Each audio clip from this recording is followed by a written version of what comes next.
Hey everyone, welcome back to Alert Alert, which is our The Circle recap podcast over here on Silent Podcast, where we are anything but silent. We're covering our finale today, the season 4 finale. Woo! Everyone jump! We covered a whole season, everything. We didn't we didn't skip things, we did it all. We've made it to the finale. And by we, I mean I'm Kari and I'm here with my co-host Josiane. Josiane, how are you doing tonight? I'm doing so well. Y'all, I'm really excited to talk about it because Carrie kind of gave me a little bit of a teaser. She's like, I have thoughts, opinions, takes, and I'm so excited to hear them because I definitely have some of my own. So it's going to be a great conversation. But aside from that, how are you feeling, Carrie? I am good. Okay, I'm gonna delve into my personal life right now. And by my personal life, I mean my dog, which is basically my life. Her whole life. Yeah. Yeah, essentially. And um my dog tends to be like very territorial of especially me, but only when we're like around our apartment building. Otherwise, like he's cool for the most part, right? And Yeah. so there's this little dog named Pepper, and Nitro's also usually not the biggest fan of little dogs. And Mm. I took him on a walk a few days ago, and it was so funny. We're coming up the street, and so we get to the corner opposite um of my apartment, so we have to cross the street. And Pepper, who I hadn't met yet, but Pepper is on like the corner right in front of our apartment, and Pepper goes on its hind legs and like meerkats at us. It's this little dog. It's like, I don't know, it can't be more than 15, 20 pounds, right? Okay. And I'm like, oh God, like Nitro's gonna try and eat this thing. Nitro was cool about it, right? So fast forward, I just took Nitro out before we podcast, and who's walking around but Pepper? And again, we Pepper. meet right in front of our apartment, and I'm like, is Nitro gonna remember that he was cool with Pepper last time? And Nitro was playing with Pepper, and they were just like bouncing around and stuff, and they were having so much fun. And I'm like, I have to go podcast, but also like this is great, and I'm just so proud of my baby for Aw. for not getting territorial and being nice to little dogs in front of our house. Like he's great at dog parks. He's great at daycare. It's just me. As my roommate says, I'm the problem. Like, Kari, you're the problem. And I'm like, I know, but I'm not like trying to be the problem. I'm always the problem. So I'm just happy right now. My baby. Oh, I'm so proud of Nitro. Ah, Yes. 8 down, bestie. We're happy for you. Proud of you. I'm pointing. He's laying underneath the desk staring up at me right now. So anyway, Aw. that made my day because otherwise I've just been an idiot all day. So but we Me. don't need to talk about that right now. That just gets exposed regularly anyway. So okay, let's talk about the circle Mhm. and the finale. Well, I told Josie before this, like, yo, I didn't write any notes. I normally have pages upon pages of notes, and I wrote no notes, but I watched it twice because we are gonna stick true to the key word of this season, and we're just gonna go straight vibes. Vibes. Vibes only here. Vibes only. Going off the Krissa vibe wave, just vibes. Yeah, RIP to a great one. So, Do I pour another drink out? oh Lord, for God. those who don't for those who don't know, I went and it's mainly Carrie's show.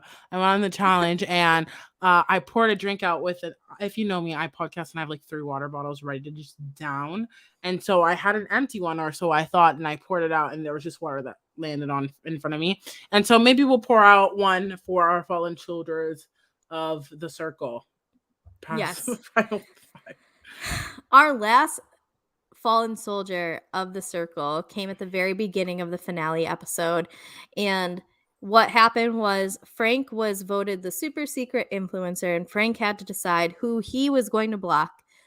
And in the previous episode, they showed in no particular order that Rachel, Yuling, Frank, and Amani were safe. So it came down to Everson and Nathan as that taking that final spot. So Mhm. we start the episode finding out that Nathan, aka Alex, is the last eliminated player before the final 5. And the reaction that Alex gave definitely was interesting to me. He was like very, very sure that like he was so close to winning the game that it was like the Mm. best decision they could have made was eliminating him, because if he had gone to the final 5, he felt confident that he was going to win. How did you feel about Nathan's reaction to this? So I do. Here's the thing. And Him I say being so Nathan and Alex interchangeably, but we'll yeah. call him Alex from here on out because Okay. He's I mean, Alex now. I just go Nathan/Alex, You but call him you called him Nate a few times last episode, and I meant to ask, like, if you guys are on that, like, nickname basis yet. Like, yeah, is it Josiane and Nathan, or is it Josie and Nate? Like, where are we at? forget Yu Ling. It's all about Josie and Nate/Alex/Nathan, full name. I'm on a nickname basis. Like he calls Mhm, me Josie instead of Josiane, and I think we're on like the same wave, but the same vibe actually. But yeah. In reality, here's the thing. Him being so crushed, like I feel like I would have that same reaction of being really crushed. Like in the sense of like, oh my god, I can't believe like that my dreams got cut short, like just really hurt. And so I just have a soft spot for people who love and care about the game. mhm, Like I will always root unless like that person is like the personality just doesn't fit with mine really hardcore. It takes a lot. Um like I always root for that person because I see myself in them in the sense that mhm. like if I was on the show, I would come in and this would be kind of like a dream in a sense, you know? Yeah. And so I felt him on that level, but the conversation about him winning, I don't know. I don't know if I don't want to call it delusion because again, perspective is reality Mhm, and we're seeing it from an omniscient view. And so, you know, we see things a little bit differently. But I think the problem is that Nathan thinks that everyone in the final is going to go strategic. that's yes, And absolutely. a lot of people are going off of vibes and Mhm, like off their heart and like instead of like their brain. And you know, maybe if Alyssa was still on the show, that could be someone who would also probably think more strategically. But mhm. so far in the season, everyone has just been like, I'm gonna lead with my heart, which is fine. But like, I think Alex is a little bit not in the same wavelength as a lot of these Mhm, players, which is why I ultimately think he did get blocked mhm, because of like where he was at in the game and how he was playing the game. And like while strategy is worth it, when you have a cast full of people who don't want to do strategy, there's nothing more you can do. Like you can't really manipulate someone via text message, mhm. unfortunately. And so if it was another cast of strategic people and like the game, like the relationships he had probably could work. Yeah. A traditional, like really strategic, maybe like a UK season where he's dead last. Stop reading my mind. We're just on the same place. Like if it was like a UK season where people are very like Mhm, strategic in their head, that is a great strategy. However, like I just don't think with the people left, there was no way of him surviving mhm, except if it was Yuling, which I think he was hoping would have happened. But mhm. even then, we're not even sure if she would have kept him because of the whole She hashtag rated fate him flirt. 6 going into that Yeah. rating because she thought that he made the hashtag fake flirt thing about her. Yeah. So I don't think there was any way of him winning. Mhm. Um Maybe solely based on that. Rachel. I think Rachel could've I think Rachel might have gotten rid of Everson over Nathan. Probably, but even then, like in a hypothetical like in a hypothetical world, which is kind of what we talked about last time, Yeah. I do think if he stays, Rachel wins Mhm, because he would have fucked that system up, and mhm. Rachel probably would have been at at worst third. Yeah. And so that's kind of where I'm at with that. What were your thoughts? You basically said all of mine, which kind of sucks. So Sorry, bestie. Sorry. no, that was especially watching it the second time, uh, knowing how it all goes down, that Nathan it's interesting because I keep saying Nathan, but Alex, okay. One of the people he very much wanted to get out, and you kind of touched upon this, was Alyssa. And he needed an Alyssa around. He needed someone who was thinking strategically around because, also, like you said, we very much see in the finals that almost everyone voted pretty emotionally. I would say Amani/Trevor did a little bit of strategy, except for their first place vote. Um, Otherwise, like, everyone was kind of voting based off of, like, who they genuinely wanted to win and not what would give them the best chance to win, which I don't think we've seen so many of a Final 5 ever do that. I just think yeah. that no matter what, Alex is fucked in that Final 5 regardless. I think that his strategy of, like, I want to be the least level threat which is what he told Yuling when he went to go meet her after. I think that's a great strategy to take in most seasons, but this was an entirely different season based off of who was there. And so I Mhm. just think that it very much became evident throughout the final episode that, oh, even if Alex was there over Everson, like, He was not Alex doesn't winning. stand a chance of winning. He was not There's winning. no way. He's And fighting for 5th or 4th place at that rate. yeah, and I wonder, like, when you said he would be better on a UK season, I think he would have done great in UK season 2 or 3. Maybe not 2 because that was the one where they like were very heavy on catfish hunting. Yeah. Like with Tim, the old guy, and then the famous dude's son Woody. But I think like I low-key forgot about Woody until you said his name. Sorry, that like took me back. And he had that weird like pan picture. Anyways, yeah, sorry. where I he fits in so well with like a Manrika, Yeah. um and like that whole cast in general, like he would have, I think, been a lot better suited there. Mhm. So, and I think it's unfortunate because in like the Twitterverse, both him and his girlfriend were like kind of getting a lot of shit for the moves that he made. I don't know if you saw any of that. Oh. Yeah, people were like, I mean, hold on. I'm going to stop here. I'm going to say a couple of things that happened in this episode so we can just talk about it openly. Frank wins and Brew ends up winning America's favorite player via American, not just Oh, American, the he vote. did? Yeah, he did. So, Ooh, we um not watching the same show, I guess. Whoa. well, that's actually the point that I'm about to make is that in our sphere of Twitter and like the games we play and the shows that we Yeah. watch, like what Alex is doing is heavy gameplay. It's strategic. We see it, we get it. We aren't like, oh, Alex, you're a shitty person. You're awful. Like, you probably would like run over my dog if given the opportunity. Like, no one thinks that. But people are coming at him and his girlfriend online on Twitter being like, you're a piece of shit. And Oh. so it's because there's people who love players like Brew who were sitting here being like, we don't understand what the fuck you're doing in this game. But that's kind of like where a lot of this cast was in the like, your strategy is a little weird to me. So I think it just became this, as much as Alex, oh hey Nitro, loves Hey, hi, Nitro. loves the circle. And you can tell it was evident in his reactions and how hard he was playing. Like, he just wasn't with the right people. That is so interesting to me that you've mentioned that.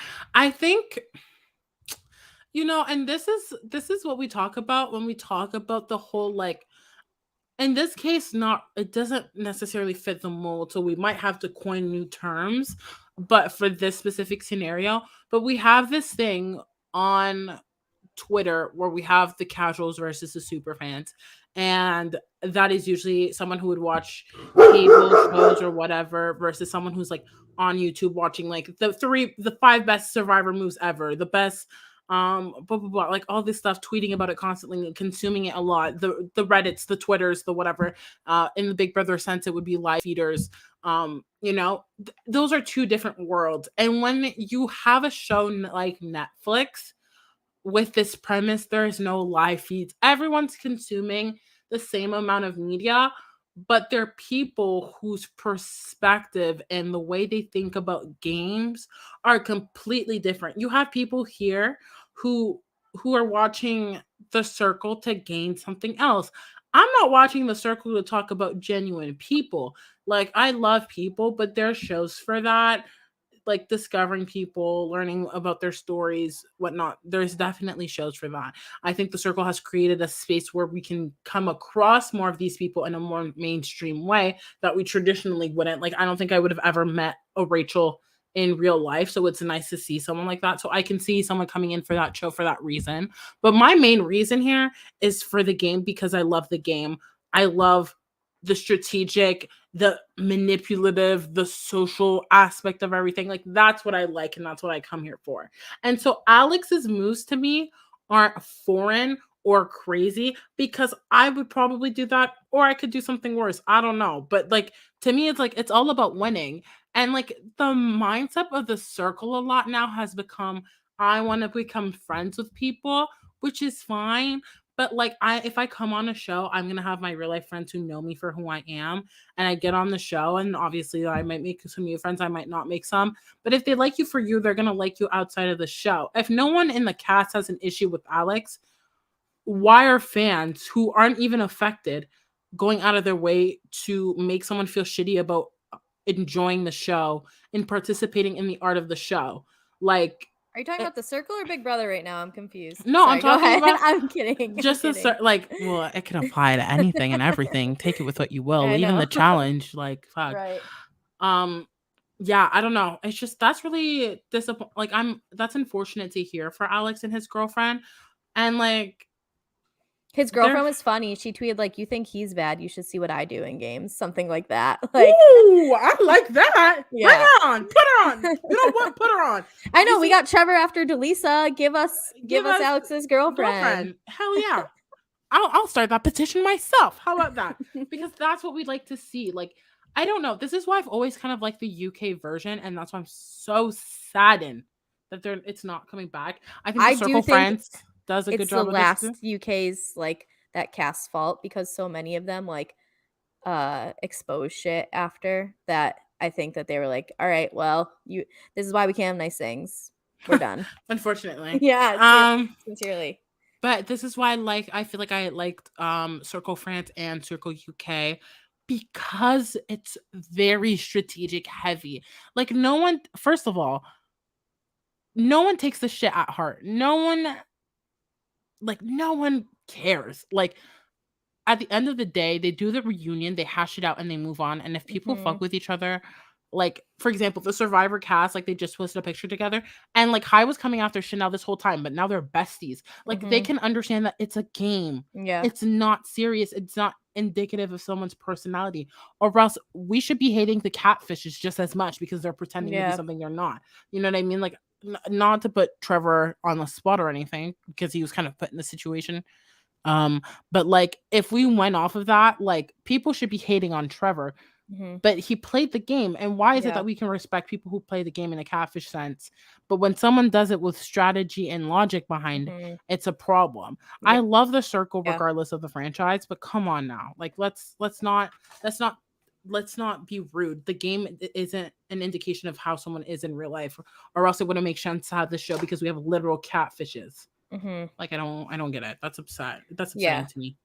That was one of the big things I wanted to talk to you about, and I figured we would be on the same side of this, of like, this just wasn't Alex. Alex had a very uphill battle with the people he was surrounded by. He had a very small chance to win based off of who was there, and it had nothing to do with his gameplay. I mean, it did have to do with his gameplay, but more so, like, he didn't have bad gameplay per se. He just had bad gameplay for the people he was dealing with, is really what it came down to. And it wasn't even bad. It was just like, it didn't land. Like, and it's unfortunate that he got rid of, or didn't get rid of, but was like a big fan of getting rid of Alyssa, because I feel like she would have been doing her own strategic thing. And not that they could have aligned, but if you have two people in the final five fucking around with the votes, that's more likely to cause some chaos than just one. And so I think he needed Alyssa more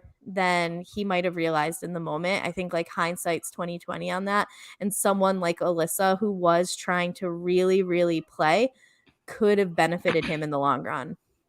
I don't know how much Alyssa's presence in the game in general would have benefited Nathan. So I wouldn't say he needed Alyssa. I think he just needed someone strategic, or he needed people within that group to be strategic up until that point. Because I don't think if Alyssa's on the show, like, hypothetically, you link, let's say the throuple still exists, and then they have Mama Carol, who's like an addition to both Alyssa and Brew. That's 4 people. There's like 3 people left. Nathan's odds are better in general, but that doesn't mean that he's secured. And I think a lot of people were trying. I think Frank still kind of makes it to the end a little bit because of who he is as a person. And so I don't think that he necessarily gets there and gets a better chance of winning. But I do agree that Alyssa's way of thinking, strategic wise, is something that he needed within the season. But it's unfortunate because I only think that two people were really strategic. Like Bruce's strategy made no sense to me this entire thing. I think he was also going off of his own vibes that were radiating off of different vibes from other people that just didn't match a lot of people. So it's just like, yeah, I don't know. Yeah, I I don't guess think it sorry. was. Yeah, go ahead. I was gonna say, I guess, like, when I say he needed Alyssa, he needed an Alyssa. He didn't Yeah. necessarily need the Alyssa we had, but he needed at least someone who um was thinking forward more strategically. Like, I think that Yuling made some strategic decisions, but then also like ended up kind of like being mad about those strategic decisions and didn't necessarily like take ownership of them. And I don't know if this is a good time to transition into it. I do think that Frank had a couple of strategic decisions that maybe he didn't see as strategy until, Okay.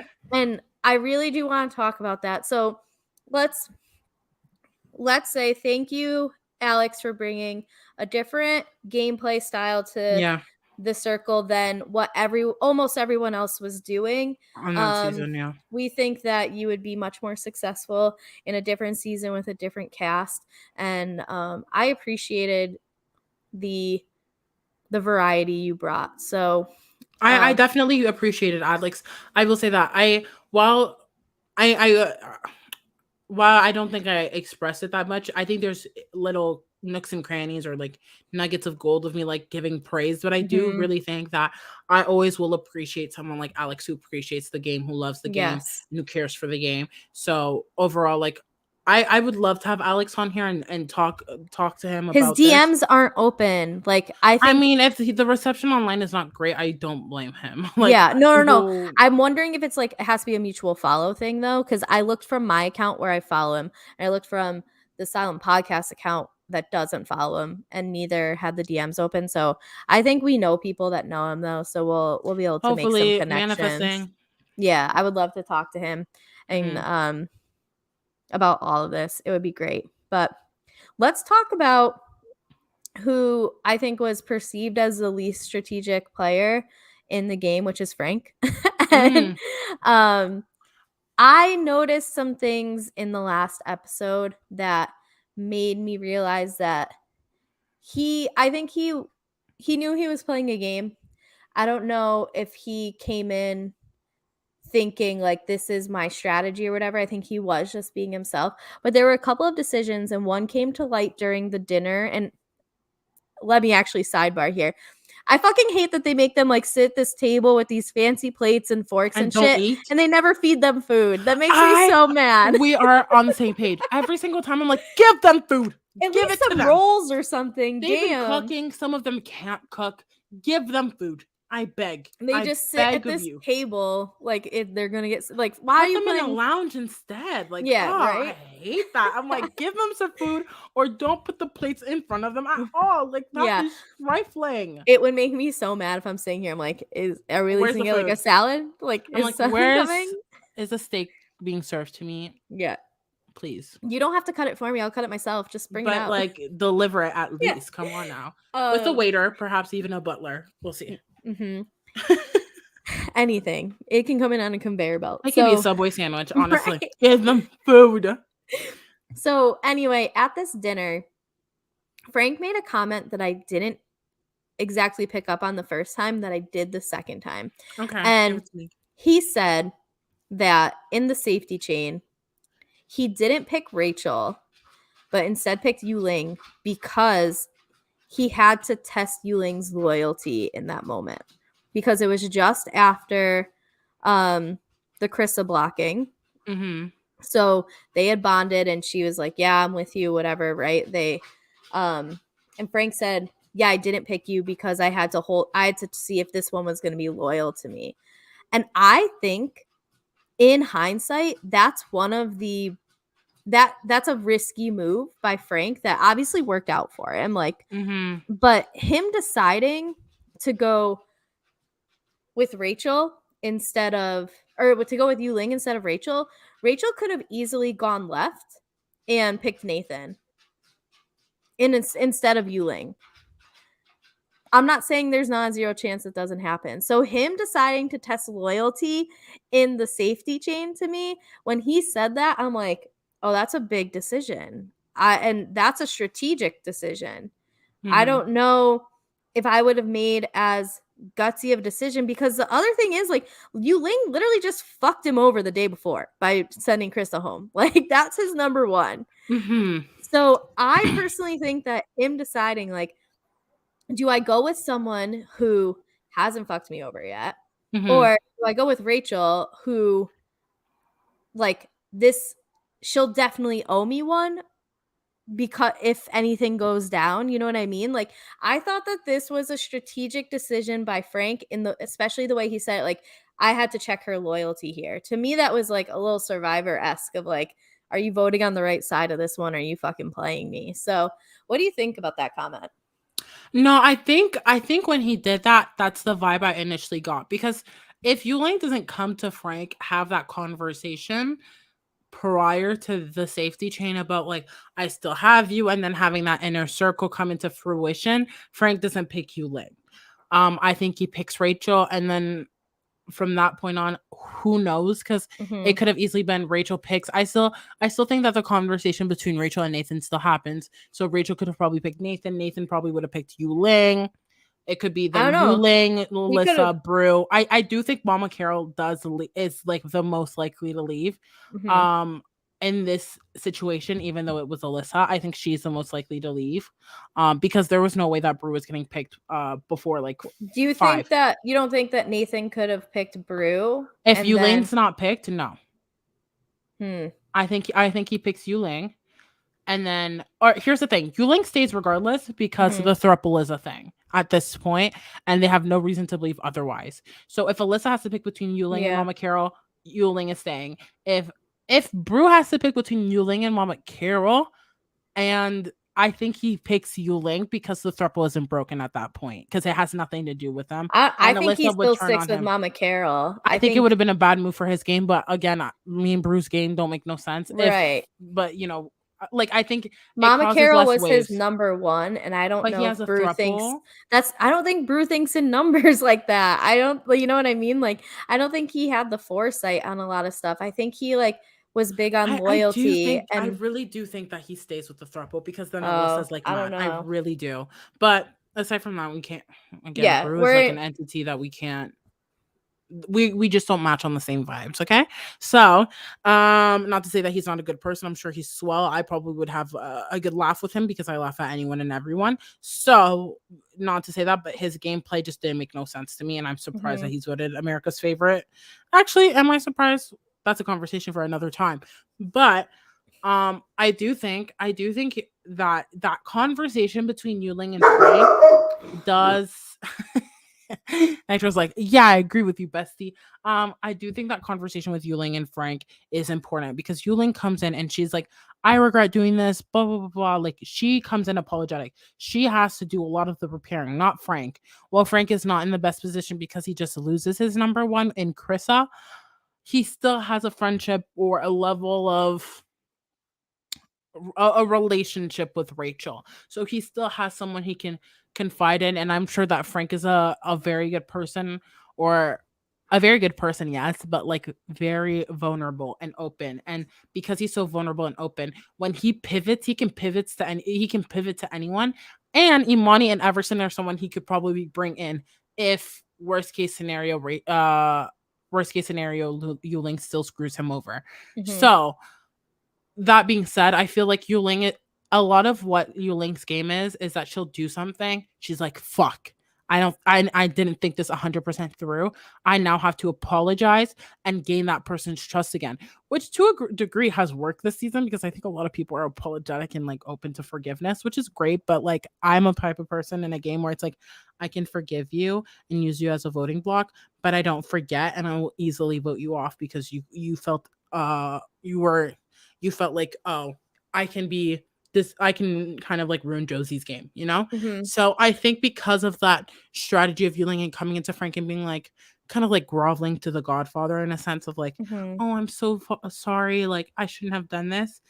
It makes total sense for Frank to test Yuling in that moment, and I do think that he thinks that it's probably going to happen because in that moment I knew that I was like, oh, Yuling saving Rachel because they just made that inner circle thing. If she doesn't, it doesn't look good with Frank. It doesn't look good with Rachel. And while yes, like Alyssa and Brew are great, you just expressed to Krissa and everyone else how Alyssa made that decision and that you don't agree with it. So it just doesn't line up because Mhm. Frank can easily go to Alyssa or whatever and spill that. I don't know if that's in his character and his nature, but Yeah. maybe he would be annoyed with Yuling enough to have that conversation. So I do think that it was strategic, but I think Frank's strategy overall is that his strategy is playing as himself, Mhm. like just being himself. Which Yeah, I is like think not a strategy technically, but like that's how he goes and I think he leads with his heart and that's why he did that because he was like I'm a forgiving person, so I want to show you I want to let you have the chance to prove to me that you're genuine and you feel sincere in what you're saying to me. mhm. Yeah, I think that him being himself really comes down to the fact that like his emotional intelligence is through the roof. Like Absolutely. if you look at who was the most vulnerable, who was the one that like he made it hard to get rid of him because you're like, "Oh, we just had this talk about whatever." And I'm not saying that he used his past and the trauma and tragedies that he's had to experience. I'm not saying that at all. I'm Mhm. saying he um by sharing those things, he made it harder for people to want to get rid of him in addition to this positivity he brings around. Like, I think just in the way that Alex on a different season succeeds more than he did here, I think on a different season, Frank's taken out in that like 1 to 3 spot before the final 5 because they realize how much of a threat he is in I definitely his agree. likability. And so, I think whether or not he admits this, I think his strategy is his emotional intelligence. I do think like one of the few strategic things he did was testing Yuling's um Loyalty. loyalty there because if she proves disloyal to him, he has time to figure it out. But Yeah. um I thought that was a bit of a more of a game move than almost anything else he did. So I did want to recognize that. But yeah, I do think that um Frank was a presence and won people over, and Mhm. for the cast of people he was surrounded by, that was the thing you needed to be here. Like we saw Krissa get let go because Alyssa Newling felt like she was playing her cards close to her chest. We saw Nathan get let go, even though or Alex get let go, even though he reached out to Frank somewhat last minute and connected a bit. Frank didn't feel like he connected enough with him over what other people had. Like a lot of it was connections this season, not as much strategy, not as much or not as much like motivation to make the moves to get out someone like a Frank or a Yuling. Like they never felt like they were in trouble, you know? Yeah, for sure. I wanted to like when you said that Frank's strategy was like his emotional intelligence, I think Frank as a person, I think in general actually, our experiences and what we live through life in addition to obviously environment, religion, like social whatever plays a part into who we are, especially experiences, because that molds Mhm. and shapes you.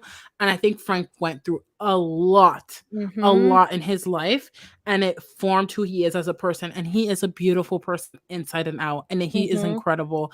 And that's why I think I loved Frank from episode 1. Mhm. So I think in that sense, for sure, his emotional intelligence and his ability to be so open and positive is really it's technically not even a strategy, but in this game we have to call it that because Right. you have to win and to a degree you have to strategize. But really, he again off the vibes, like that's just what it Yeah. is. And so I That's do. him. His strategy It's was just to be him. him, but Yeah, he comes with this high level of emotional intelligence that a lot of absolutely. people don't have or Hmm. are not able to convey over a medium like the circle. And Absolutely. he did it phenomenally, and that's undisputably. I think the only person who didn't vote him number 1 was Everson. And then And we'll talk about him because I so got a lot to say about him as well. A uh lot. yeah, I think Uh, I watched it twice, as I've said, and the first time I didn't know who won. I avoided spoilers. The only thing I saw, Rachel at like 7 in the morning retweets an article saying like what Rachel wishes she did differently with her final ranking. So I knew Rachel didn't win before I watched it. I was so mad at Rachel in that moment. And then Oh, you know who I was mad at? I was mad at Frank. Okay, I follow none. Well, who actually not Frank exactly, but I follow none of these people. mhm. Zero. When people retweet, Mhm. it's like because I don't follow enough people who cover the circle, whatever, or talk about it. I don't ever go on the timeline and see anything crazy. And Mhm. so I think because it's a regular show, no one really cares that much to tweet, even though I will. I would I if I see something and I have to vocalize it like Yuling and Alex's exchange, I will. Uh-huh. So I was like scrolling and nothing about the circle comes out and boom, I see like Frank's picture and I think someone retweeted it and I was just so annoyed. Like I was like, Mhm. damn, I know what's gonna happen and it takes Mhm. away from that like Yeah. and knowing who the final two, like the top two people are, I Mhm. really wish I didn't know. Cause Yeah. that was I was crazy. yes, Ugh, yes, I and was we'll get into so that too, irritated. but, the point I was gonna make was that I've watched it twice, and the first time, like, I'm crying for Frank, and then the second time, I'm still crying for Frank even though I knew I what did cry. happened. I knew he won and I cried like a Yeah, baby. It and was it's so I'm embarrassing. like, "What am I doing?"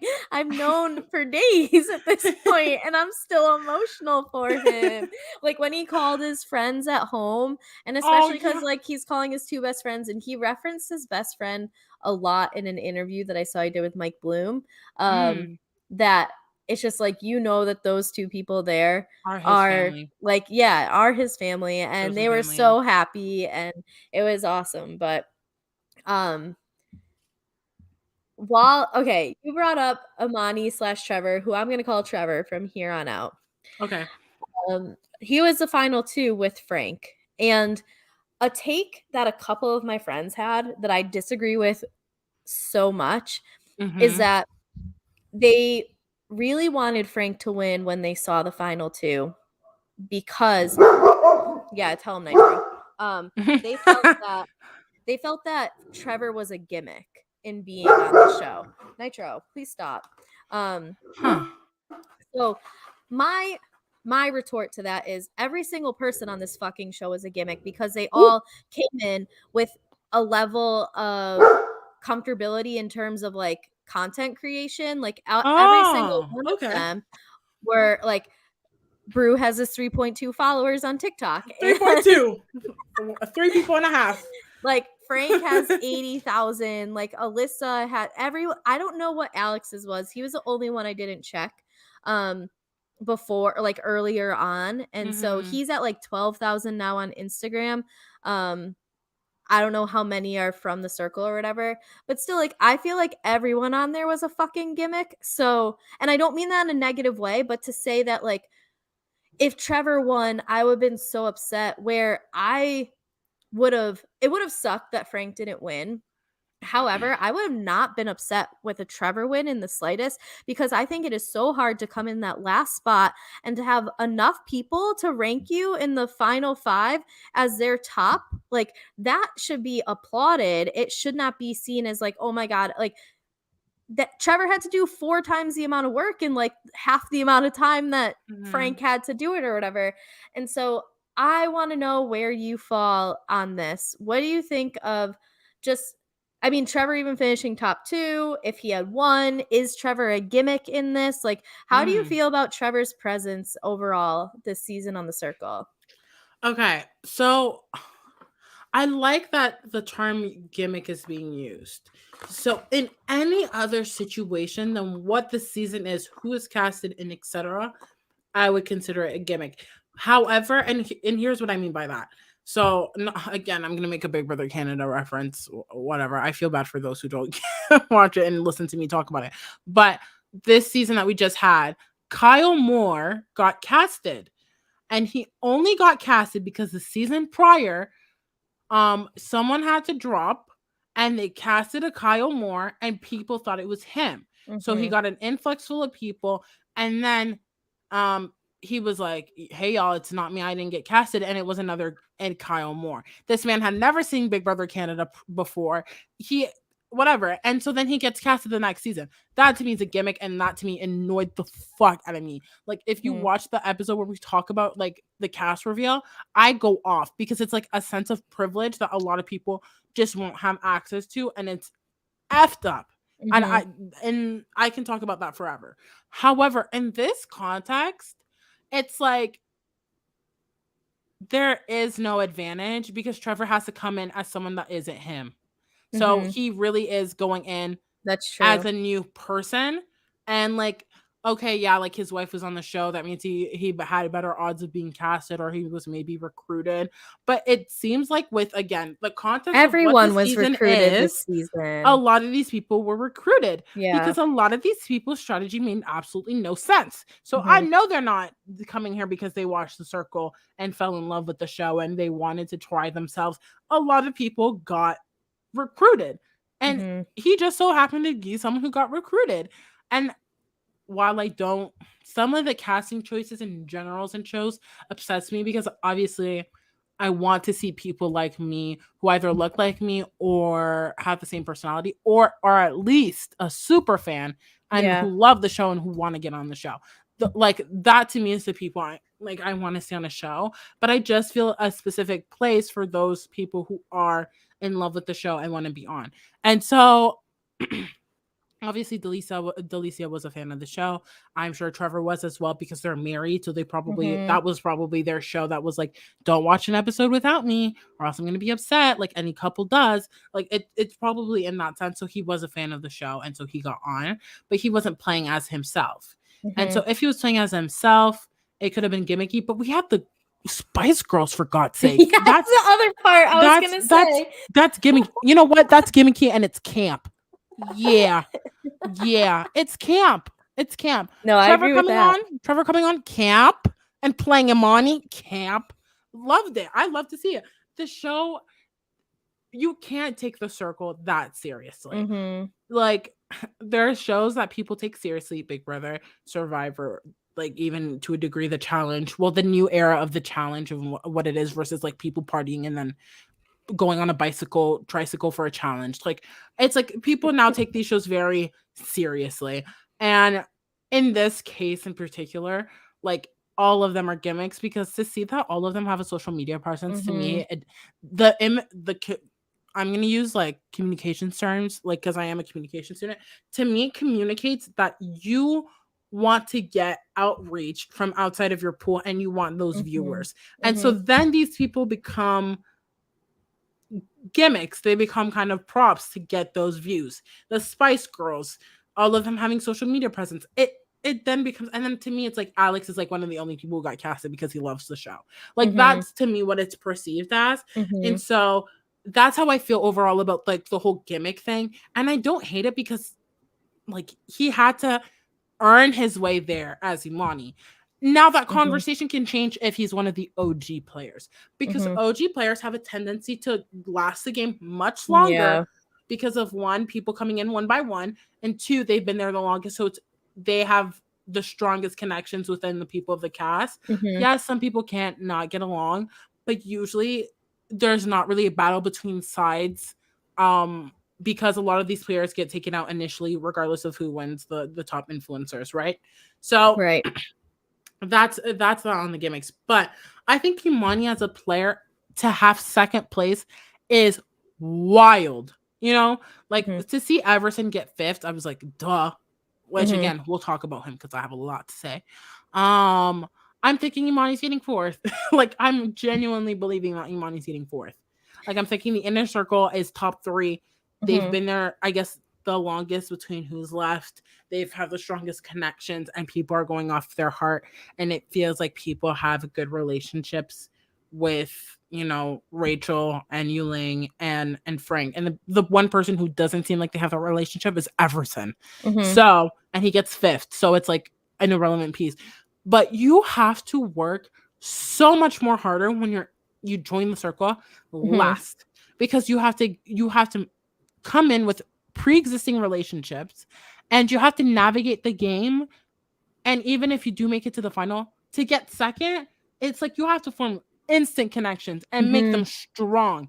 And that's hard to do when you don't even know how many messages these people are allowed to send between one mhm. another. Do you get what I'm saying? Yeah. So overall, I if Amani would have won the season, I wouldn't have been upset. But I would have had to credit Imani's gameplay Mhm. because that's not based off of him as Trevor. That's him as Imani. Right. You know what I'm saying? So Yeah.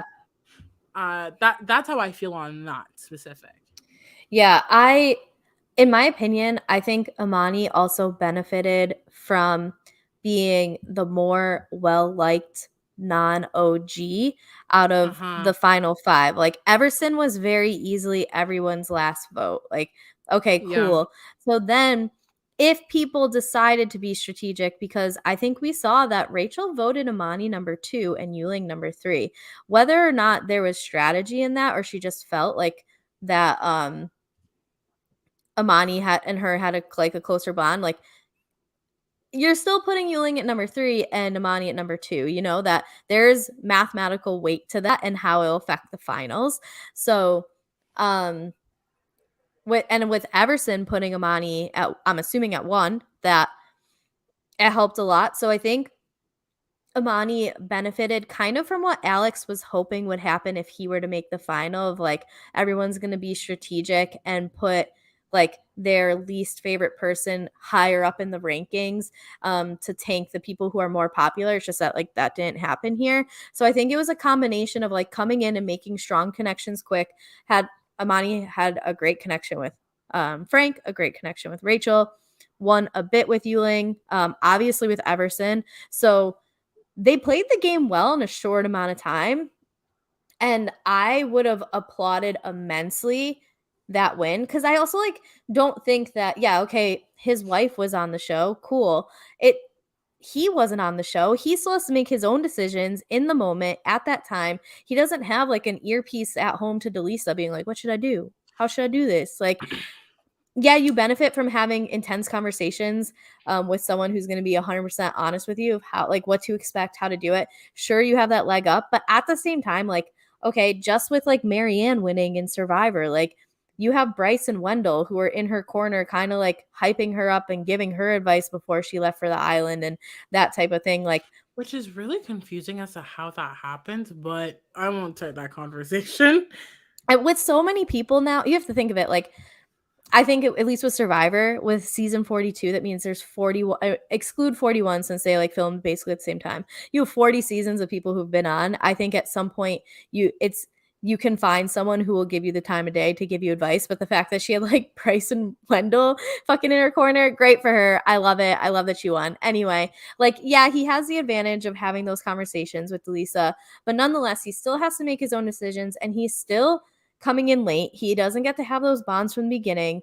I Hmm. just think that like anyone who is the people I talked to about this were like very adamant about it. I'm just like, I I would like to add really one last point. disagree. So go ahead. Uh, Um, I think this really is interesting because let's not forget that this is not the first time that we see someone from a previous season's loved one come on the following season. I can't remember their names, but there was a mom and a son thing that Oh yeah, happened Ed in and his season. mom, Yes, Ed and then his brother came on as well. It's like season. So Ed and his mom were season 1, and I then think his so, yeah. brother was season 2 because I podcasted about the brother. He was he like had a thing with Chloe. They thankfully broke up. Yeah. And then Yeah. so yeah, you're right. So it's not the first time that this has happened. So Mhm. I feel like it just so happened that Trevor was successful, but that's entirely on his own doing and to his Yeah. own merit. Yeah. And it doesn't have anything to do because you can hear someone talk about the game so much to you and give you advice, but it's actually what you do that matters. Like, We see you know what I super mean? fans get voted out first of like All the Survivor all the time. time, Take like they Frenchie probably from listen Big to Brother UK. podcasts, have conversations, like you said, Frenchie, Big Brother, like we see that shit type of or that like that I'm type of shit sorry. happen. So yeah, exactly. I It's don't know if like it exactly benefits you at all times. exactly. So it's like to me, I'm like that's how I feel on that matter. But yeah, I do. I hope. I don't want people to hold Trevor at a double standard when we have this exact situation happen before, and he got it on his own merit, and that's what I'll Yeah. say on that. Because this energy was not the energy that was received when we had this exact situation happen. To obviously he didn't win, but like refresh my memory. Didn't he make it pretty far from like what I remember? The brother. Yeah, I like he did think okay. He's he decent. was there for a while. I don't think he made Final 5. No, he definitely didn't make Final Five, Yeah, but but he was there for a while. he was there for a while. So it's like I hope that we're not doing this energy because Trevor is married to a winner or other reasons that could be socio environmental historical situations that I'm not going to imply here, but I You can hope say it. I support it. I okay, a support you black saying it. man and Yes. a black woman. Okay, I really hope that's not the Yeah. double standard that we're doing and stuff like that. Because when we Mhm. had the same situation, I didn't Yeah. hear anyone say a peep, and I didn't care. I still Oh, don't care. I peeped hard about that motherfucker being on because I was Okay. anti him. A lot of stuff came out, like, as it was, announced that he Oh, was cast, that, like, he had a Confederate flag in his background. oh, Lord Um, have mercy. yeah, there was a lot of, like, problematic stuff that came out about Ed's Okay, brother, well, so I definitely on the podcast, because this was while I was still podcasting about it before my brief hiatus due to personal reasons, that, hmm oh, yeah, I was very vocal about I can't lol. even remember his Okay, name. So, yeah, I was he's not that's worth what remembering, and we'll leave it right. at that. Yeah, exactly. Um, one last thing about Imani, aka Trevor, that I do wanna bring up is that I absolutely loved the facial expression Frank had when, they were at the dinner not dinner table, and, um, he's like, "Yeah, I'm Trevor," and then you see Frank's face be like, "Wait." And he's like, hmm "Wait, are you Delisa's husband?" Like, as Trevor's hmm going to say it too, and, like, so you know Frank's watched the show, and then Which was when nice to know. I was like, yeah, yes, thank you. and then Everson came in and he was like, "Do you know who this is? His wife is an icon." Like, and he explained like basically season 2 in a couple of sentences or whatever, but you could see like the gears in Frank's brain turning through his eyes of like, "I know hmm him. How do I Oh my god, that's who you are." Um so I really appreciated that because it shows one that Frank's definitely watched the show, but we also know that because there was a tweet that he had that he like was brought up. Retweeted, I think, or Yeah, and whatever. it was Yeah, retweeted, like, he's "I'm gonna be on meant the to be on the circle. circle," so Yeah, yeah, we know yeah. that he's watched it, but I just I thought think he's the only one who has because everyone else in that room had no fucking clue who he was. no, I Like, Yuling so definitely did not know, and like if Yuling she did, watched she like seasons briefly watched it. yeah, Yuling watched seasons 1 and 2 because of I think her, like it was, like, her brother and sister-in-law or sister and brother-in-law, whatever, like, they basically said, like, "Hey, you should apply for this show. You would be good at it," because they had watched it, and so, like, I think maybe when, like, casting reached out to her, she watched seasons 1 and 2, Yeah. and I think Rachel had watched it, but not as, like, a fan, but more so in the same, like, realm, but Trevor definitely watched it as a fan. Not Trevor. Frank. Trevor obviously watched it. His wife was on there. Um, Frank definitely watched it as a fan. So let's get the Everson stuff out of the way because I don't know if I have a ton to say about Oh, Everson. I do. Um, to me, he's like the least has least impact of this final five on any real opinions I have over like overall of the season. So give me your Everson takes here. I think Everson only makes the final five because of the antivirus. And that is the most annoying part of this all because he didn't even want to save Frank. He wanted to save Mama Carol. And so for him to Mhm. rape the repercussions of that move, which is something he didn't even want to make, is so annoying to me. It was all Imani's doing, all of it. So obviously Imani being second place to me feels like karma to me, but it's like I think he really raped a lot more than he should have because when Mhm. he socialized with people, he mainly only socialized from what we saw with Brew due to his group chat where he barely was there. It was like he was furniture, so it was really Imani. And and then his conversation with the people who were at his party, but not really. That didn't Mhm. have any. That was like surface level BS, which is like the same with the toga party and vice versa. I think the only, and again, this is credit to Imani. Imani, I think, is the only one who really used that party because that's how he figured out that Frank was a cat. Not Frank, that Alex was a catfish. So, or Nathan in this context. Mhm. And so I think he doesn't do anything to merit his position in the final five. And there's this like weird sense of entitlement that comes off. Like, I like Everson, but it's like I feel like he really thinks he deserves to win. But like, name me a move that you did. And then if he Yeah. says the antivirus, I'm like, well, no, because you wanted to give it to Carol, who ultimately ended up leaving Mhm. like the next blocking. Sorry, I forgot what it was. I was gonna say the next elimination, but the next blocking. So he does literally nothing, and then he reaps too much of those benefits. And then I think what's really also annoying is that he had such a big impact on the ratings for someone who did nothing. Like, Mhm. and again, I don't hate that Imani gets second place, but he gets this weird vendetta versus Yuling, who has done nothing towards him. He Mhm. just gets it off of Carol, whose game was Yeah. also, in my opinion, atrocious. So no offense to John, but again, I'm talking about these people as players in the game and not as personal people.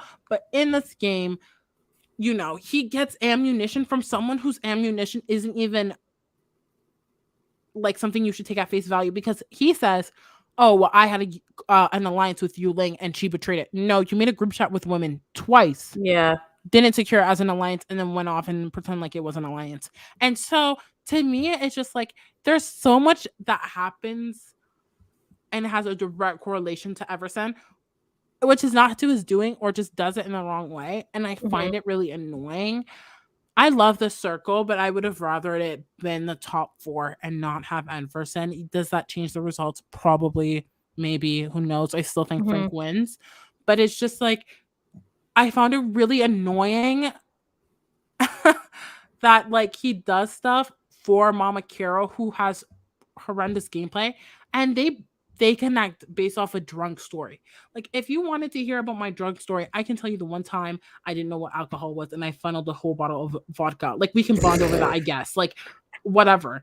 But it's like that to me is not worth game currency for you to Mhm. then go and do all of everything that you just did, and it has such big consequences Mhm. towards the end of the day. But he's a great personality and stuff like that. And do I think that would I change the fact that um he decides the antivirus thing? I don't know, because I was glad that Frank got safe and the way the game went down from that point, because it led to the effect of everyone I wanted to go home leaving back to back to back, which is very Mhm. pleasing to me, I must say. Um, but yeah, I don't know. I think that's why I'm like, Everson's like gameplay to me is just so infuriating. Yeah. Um, and like I would have rather seen Nathan in the final five. Like, my perfect scenario was that that's the final five. I know Alex isn't winning, but any of the other four winning doesn't bother me. Yeah. Like, and that's that on that. Like, that's Mhm. genuinely just like how I feel. Ever since Impact, for the fact that he literally does nothing, he actually has a big weird impact. Not impact, but causes a domino effect. Mhm. That Yeah, kind of I just rubs really me the don't wrong think way. he played the game much. Like he didn't really make too many connections.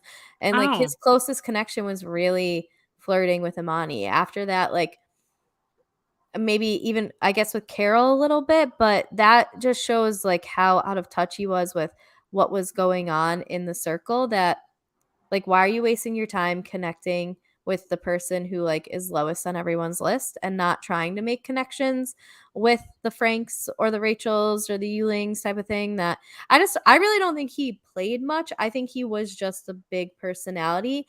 And when it came down to blockings between him, because it was either him or Carol, well, you get by keeping Everson, you're keeping like a positive source in the circle versus Carol, like she's called people out. We're pretty positive she's a catfish. We're kind of over the whole I'm a mom shit, right? Like then when it comes down to him and Nathan, like just earlier that day, they realized like we don't know shit about Nathan.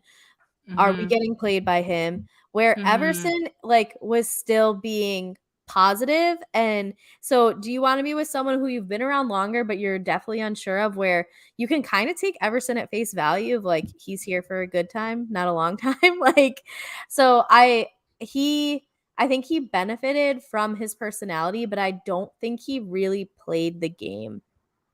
I think if you remove that twist of John and Everson meeting, which Mhm, is again not traditionally what happens in the circle, mhm, a lot of Everson, what he does just like doesn't exist after that. yeah, And I would have rathered that because like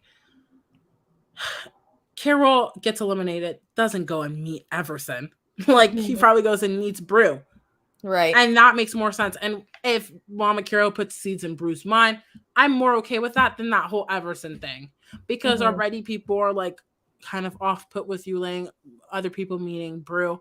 And so then you just like completely again change the game in a weird way that I'm just not here for.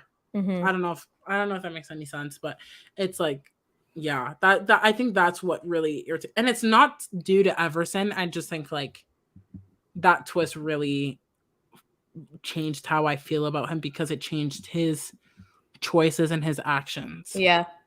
It had a pretty big impact on some endgame stuff. No, I agree with that. Yeah. So the last two people that we really haven't talked about too much, but we've talked about all season, are Yuling and Rachel, who I Mhm. don't know if you know this, but like post their experience on the circle have become like best friends in real life. Like Oh, they like stay with each other and like hang out and shit. Like they're like friends now. They're not like hashtag circle family, but they're like legit friends, which is real cool. that makes me very pleasant. Like I I knew it would. I knew it would. the inner circle, if they're all friends in real life, it gives me what I need, and I'm here for it. I before the inner circle, I was like, I need these people to work together with Imani, Mhm. and it's like I manifested. I was here for it. Yes, God. Okay, before we get into them, do you see how I'm using my face to connect the circle? And so now we basically And now we have a complete circle. if you're watching this, it makes sense, and if you're not, you're like, "What the fuck's this girl saying?" But I swear, if you're watching, you're like, "Oh, yeah, look at it." Like, I'm, like, even shifting my bun to, like and my chin to make it connect. Alright, this is okay. Great This radio, was Carrie. us just doing something that's just so small and freaking irrelevant and making it Um, so much freaking it is. so I don't know if I have much more to say about Yuling and Rachel in terms of like this final episode because I Hmm. mean, like, I guess I was a little surprised that Rachel came in fourth and Yeah. Yuling came in third, but I read some stuff that kind of put into perspective because Yuling was like, okay, it kind of made sense for me that I ended up in third because I had good relationships with two of the people and I had almost no relationships With the with two of two the other people. ones. Yeah. So I'm a very easy last place vote and a very high vote for the other two, which puts me in the middle. So like Yuling kind of like made sense of it Yeah. herself. And I think that's a very accurate read of it. I don't know if um she really did her best to connect with the new people, but she was also like in the middle of a lot of decision making that I think for a while she was doing a lot of recovery and mending fences more so than using that time to connect with new players. Like how much time she had to dedicate to Brew after the um safety chain and even just like having to use one of her chats to connect with Frank after blocking Krissa, those does it prevent her from instead of using her chats to connect with others, she uses chats to like reassure the alliances that she has where someone like Frank gets to just Keep on have the vibing. conversation Yeah. and like he can build bonds with others. I feel like that might have been a big part of why Yuling didn't get to really bond with the two newest ones is because she was really in like um makeup mode for a lot of their time Hmm.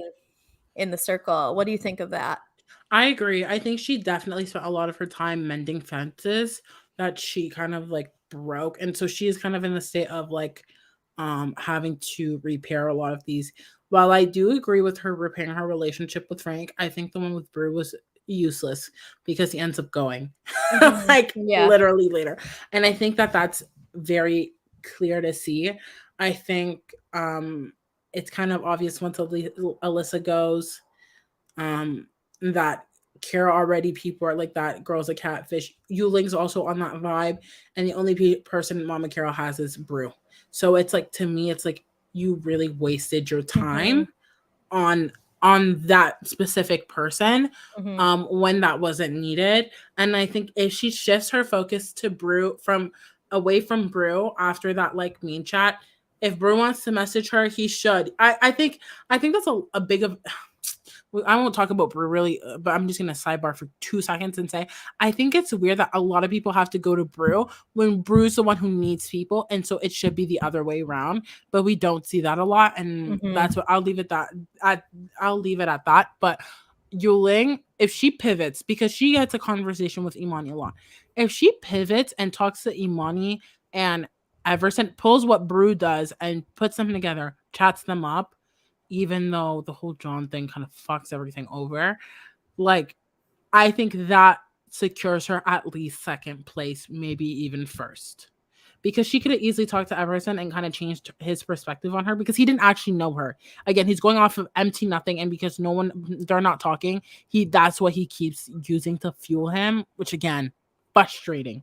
Mhm. So I think she should have not that she should have not done that with Frank because I think that's very important because Frank stays for a long time no matter what no matter what anyone does. Um and so I think you know, I think that's the most detrimental part of her game is her focusing on repairing a relationship with someone who's already like his days are numbered. Yeah. I agree with that entirely. I am trying to find Rachel's interview that I don't want to talk to. Well, I'm finding everyone but Rachel's interview for the I don't want to read season 3 winner that they did with Mike Bloom. Okay, Rachel, The Circle, Mike Bloom parade. Let's see if I get to it. Here we go. Okay. Cuz I really feel like if I were to say the most confusing placement to me out of everyone's, it was Rachel's because if she is top 2 for 2 of the people, is she bottom 2 for like I don't know, like how did she get 4th, I I'm guess? kind of annoyed that they didn't release the rankings like they did the Yeah. previous season where they showed us who ranked who. I want to see if that's released online somewhere. So Um, each person that Mike Bloom interviewed, he asked, but Everson wasn't interviewed, which I think kind of throws a curveball into it because he's probably the person whose ratings I understand the least. I would guess Amani is 1. Did he must have put Frank 2, Rachel 3, Yuling 4. That would be my guess if I were to guess that, but I don't know. So Frank was rated first by Yuling and Rachel, and I think Amani or by Trevor as well. She put Amani second, Yuling third, and she said she did that like last second, and Everson was definitely fourth. Um, but yeah, I don't. I it's kind of strange because for I thought she was a relatively dynamic player, but she also like kind of played herself down a bit in the finale where she's like, "No, I really wasn't doing anything strategically. Like I was just being me." But I feel like her just being me kind of made her a strategic player because and other people saw this. I maybe it was Everson who said it like or it was Amani who said it. Um when you tell something to Rachel, like you aren't just telling Rachel, you're telling her closest allies too. So, I think Everson said that. yeah. It could have been Amani or Everson, but yeah, one of the two. I guess I was most confused given there's only 5 places for people to finish.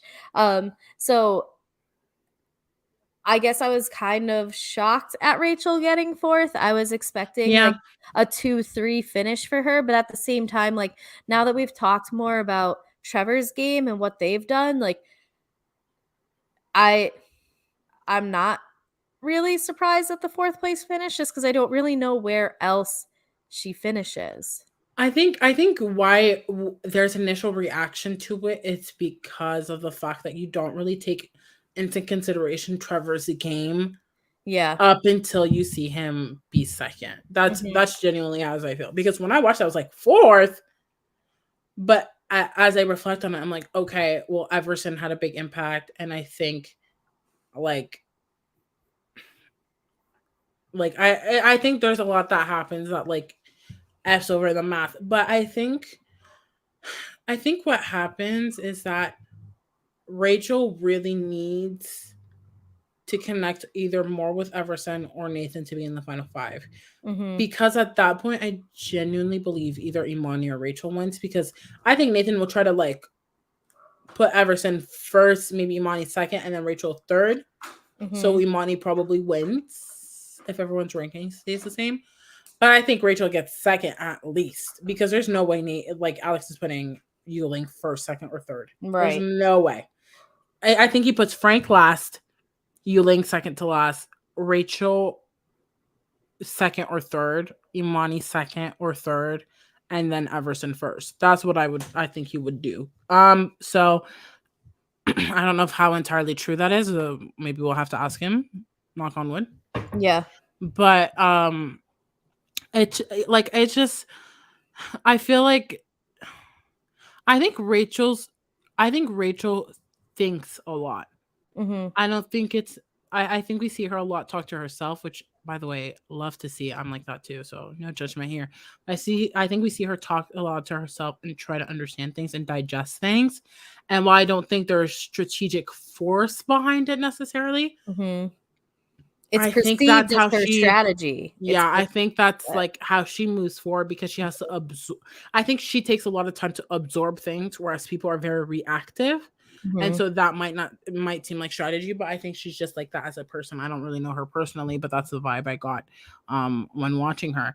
And so I think if she does that and continues to do what she does, but then puts that extra edge and doesn't think with her heart, which again is what all of this cast pretty much did, Mhm.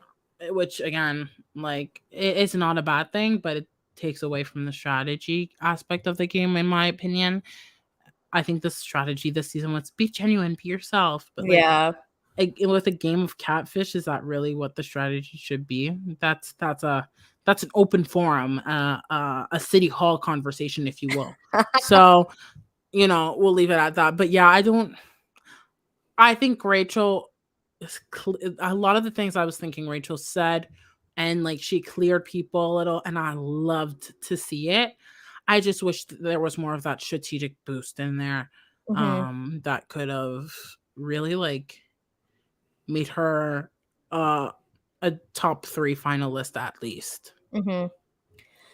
And that kind of transitions into um like really one of the last things that I want to talk about with the finale, unless you have other major topics you want to talk about, which is what impact do you think, if let's say there is a season 5 of the circle, right, and it's new players, and let's assume that all of these new players get to watch at least a couple seasons of the circle before they go in, and season 4 is one of the ones they watch, right? We skip season 3 because we heard it's trash, and maybe we watch season 1 or 2, right? So um what impact do you think that this season has? Because as we've both said, this was a very, especially at the end, emotional, heavy, think with your heart, not with your head.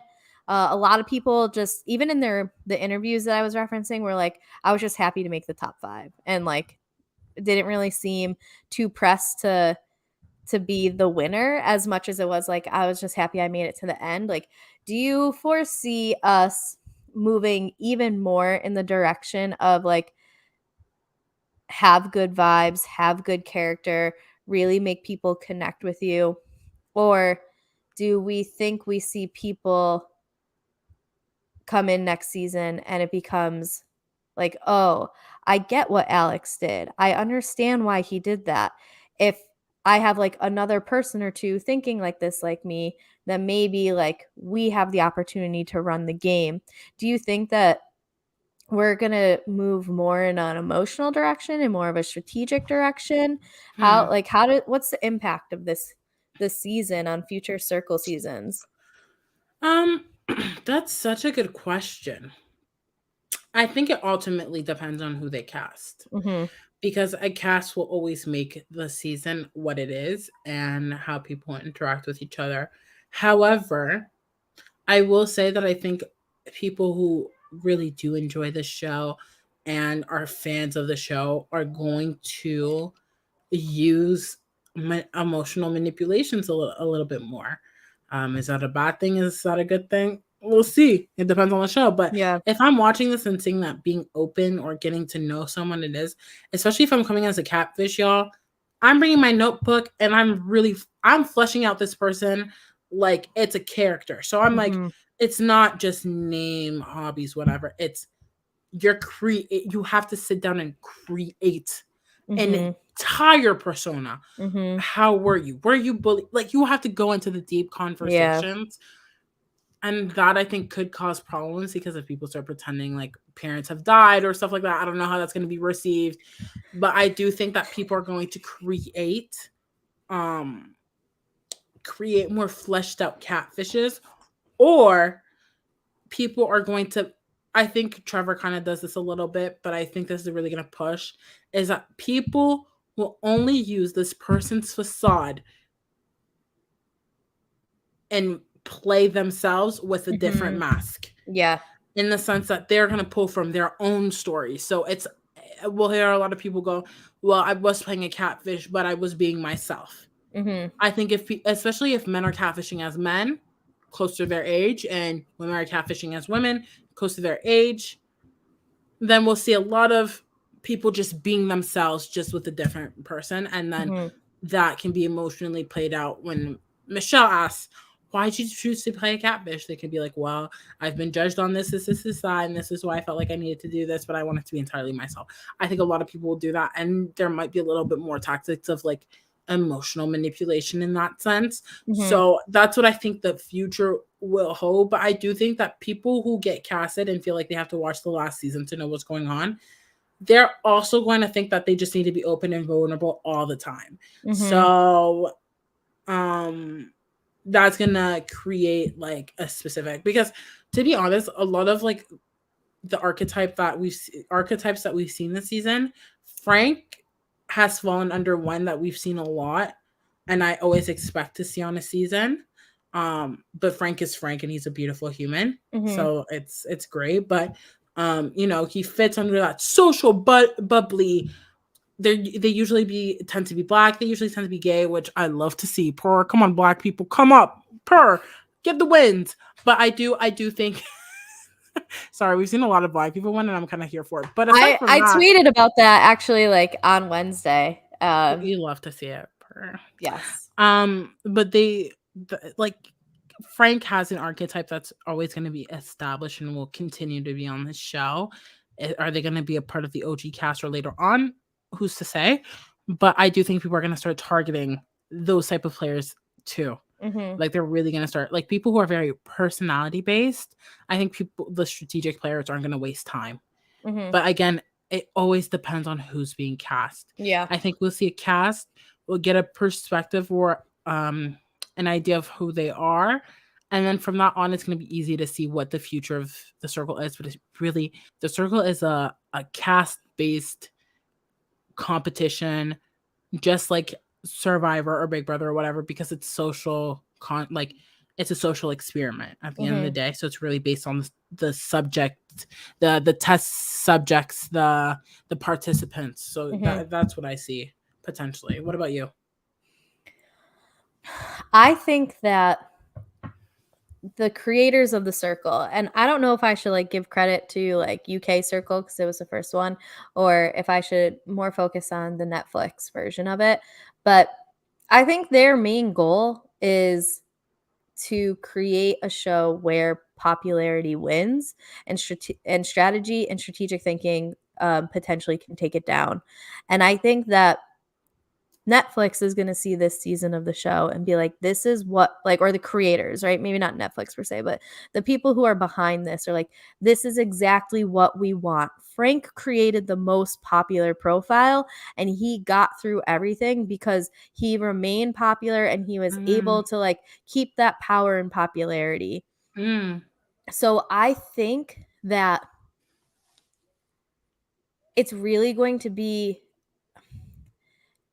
does Netflix decide that, like, okay, did this season make viewers happy? Do we cast people who might trend us in a direction similar to this? Or, like, do we need to mix it up so that when we have seasons like this, when we choose more emotionally based people than strategic people, because they knew what they were getting. Like, when, okay, if you go all the way back to episode 1, and when fucking Paul, aka Parker, is like, I'm gonna be the most cutthroat player in the game, bitch, you couldn't even cut butter with a fucking butter knife. Like, there is no cutthroat in your game. So if that's like who they're harping to us is cutthroat, you know what I mean? Like, they knew what we were getting. They knew that we had Alex really for strategy, and then Alyssa a bit for strategy, and everyone else is gonna, like, you might get a little bit, but they're gonna really try to lean more into their personalities than anything else.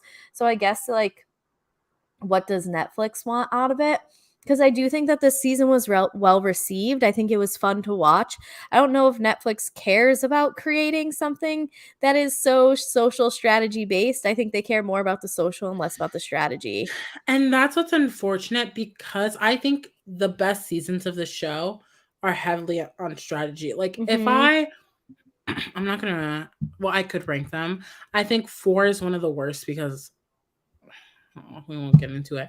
But I think 3, then like Brazil, then season 1, and then Circle France and season 2 are the best seasons in my opinion, because their strategy. And I think a lot of people, I mean, we could probably do a poll and see what people think, but I think those are the best seasons because it's strategy. And there's obviously this whole thing of, like, for example, season 2, the first person, oh no, maybe I think the other seasons that I mentioned, a lot of them are like, this person's really hot, so I don't think they're a catfish. I Mhm. think they're a catfish, and it's a lot like catfish hunting, which, again, I'm so opposed. I don't Mhm. care. Who cares if they're gonna vote you first? Who cares if they're a catfish? Um, but like the other ones do use authenticity or whatnot, but there's strategy behind it, Mhm. and that's why I can appreciate season 4. Especially, again, I have to give credit to Brew, even though I don't see eye to eye with his strategy. I have to give credit where he's like, I just don't care if Yeah. Monacaro's a catfish because I need her. And Yeah. so, I if that's where Netflix is going, it will be perceived as boring, I think. I think it'll fall off because there's so many. If you want to discover great personalities, I'm sure there's shows for that. Like, Mhm. I'm sure there's shows for that. But like the whole popularity thing, I think a lot of people want to escape that. Like, if people wanted to relive high school, they would probably watch Mean Girls or something. I Well, don't know. that's why I think Netflix is so ecstatic with this season, because it isn't like some hot blonde girl who won. You have Frank, a black gay male who is winning this season, and, like, had a commanding hold on the popularity within this season. And so I think, like, if Netflix has in mind, plus, like, also something I did want to mention was the diversity of this season was, like, very good.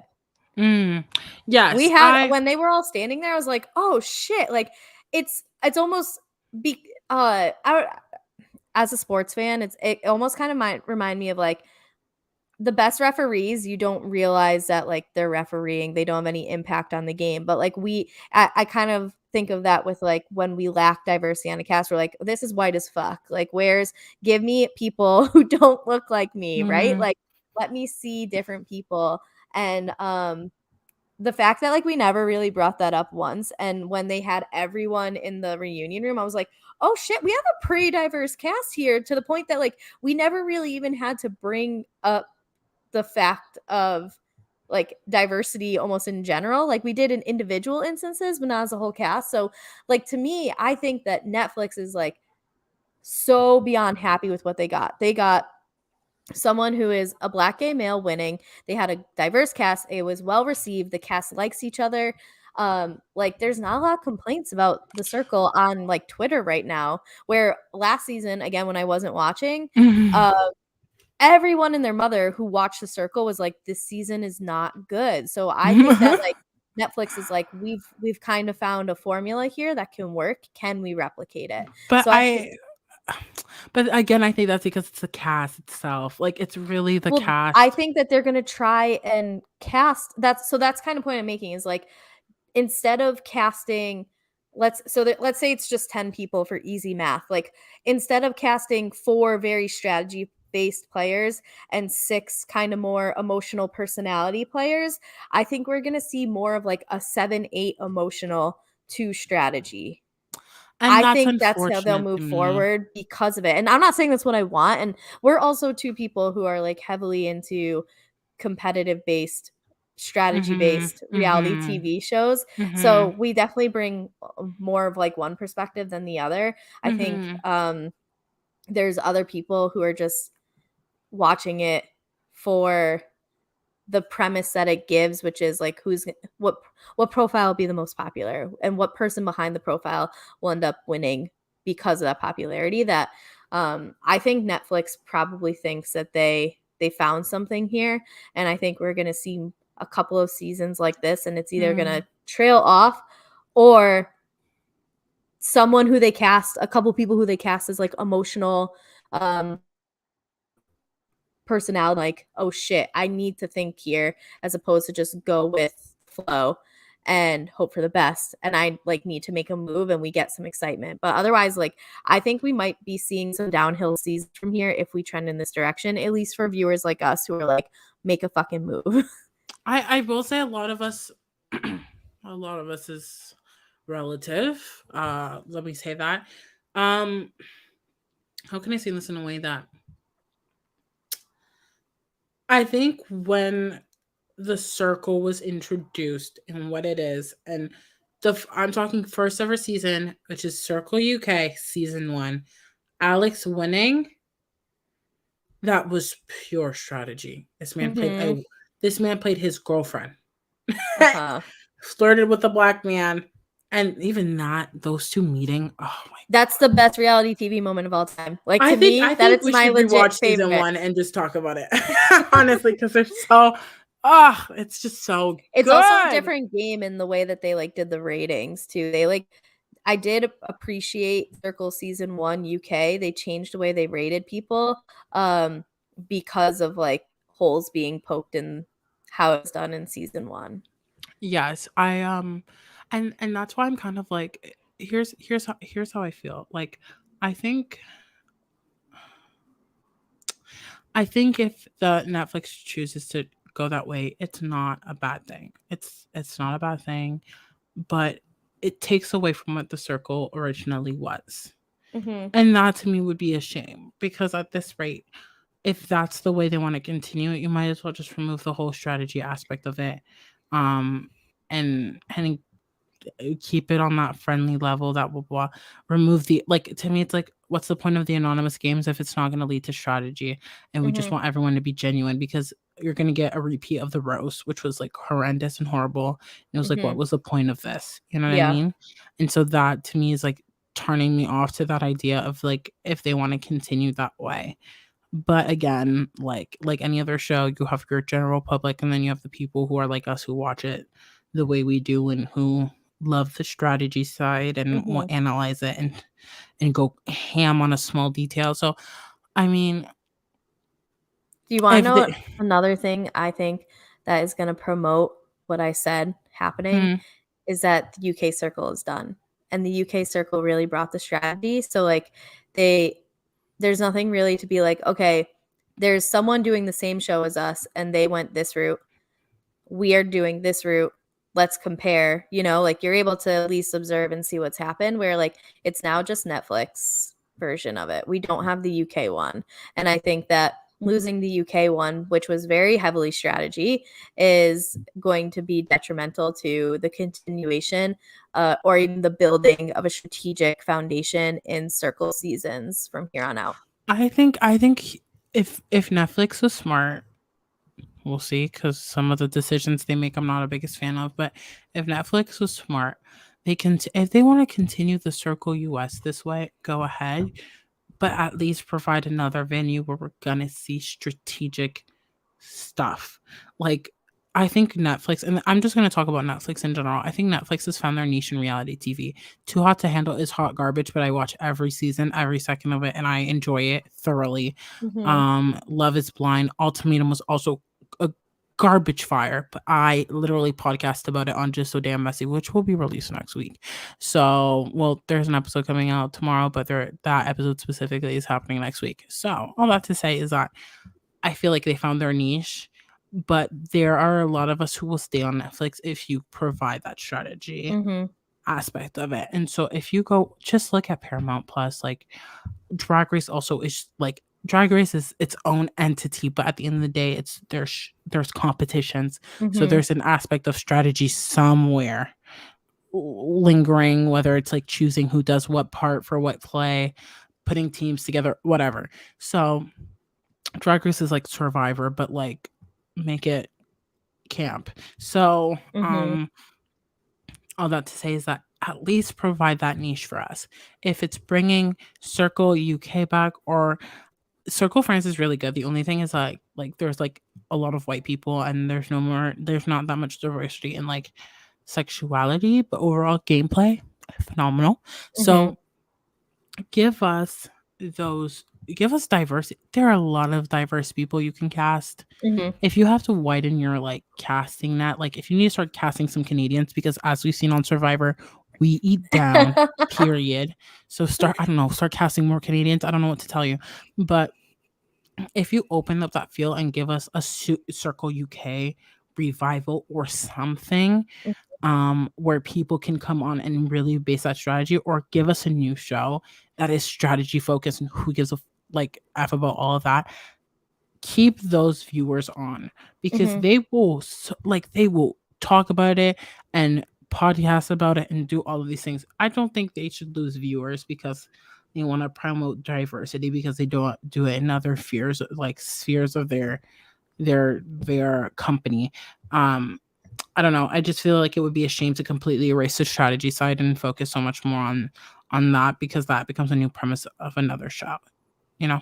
Yeah, I think that Netflix will I mean, like, I don't think that you can necessarily erase the strategy from the circle as much as it is, do you intentionally bring in people who are thinking strategically versus not? You know, like we don't need a Parker.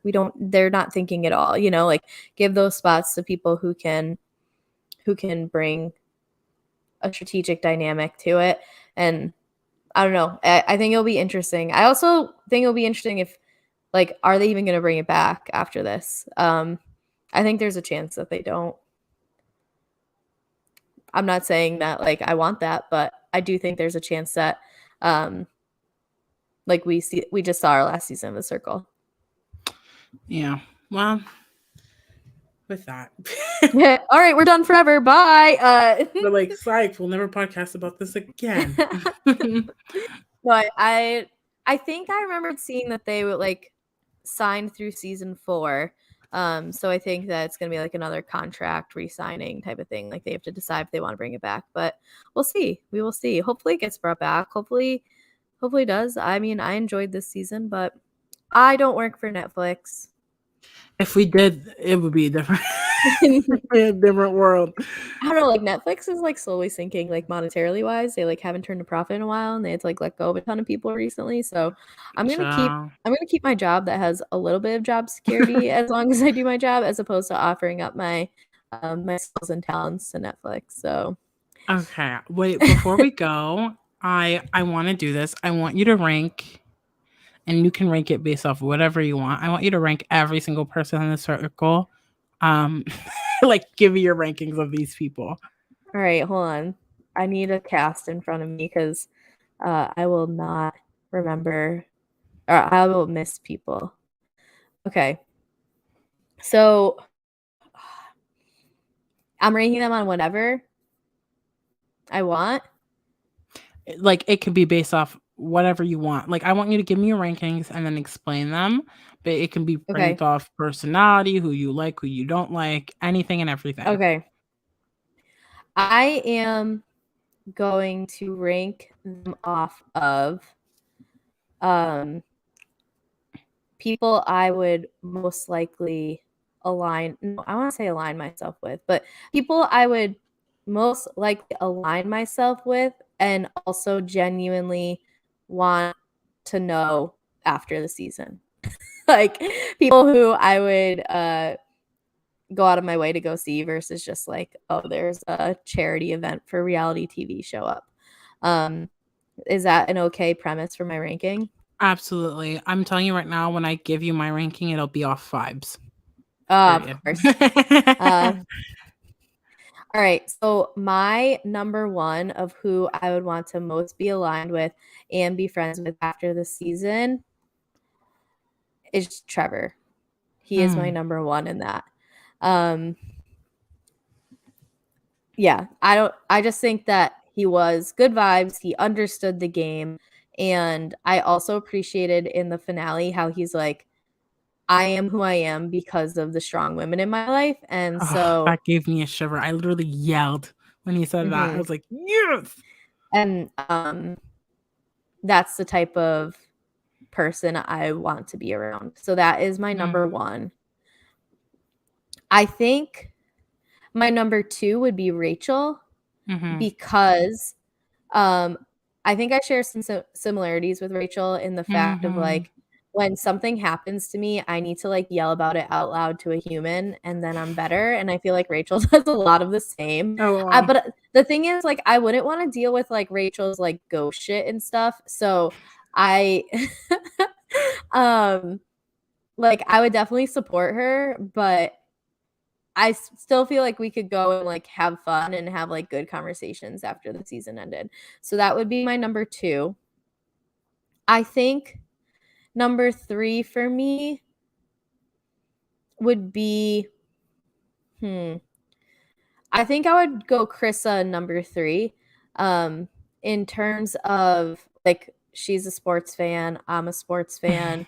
Um, she's funny.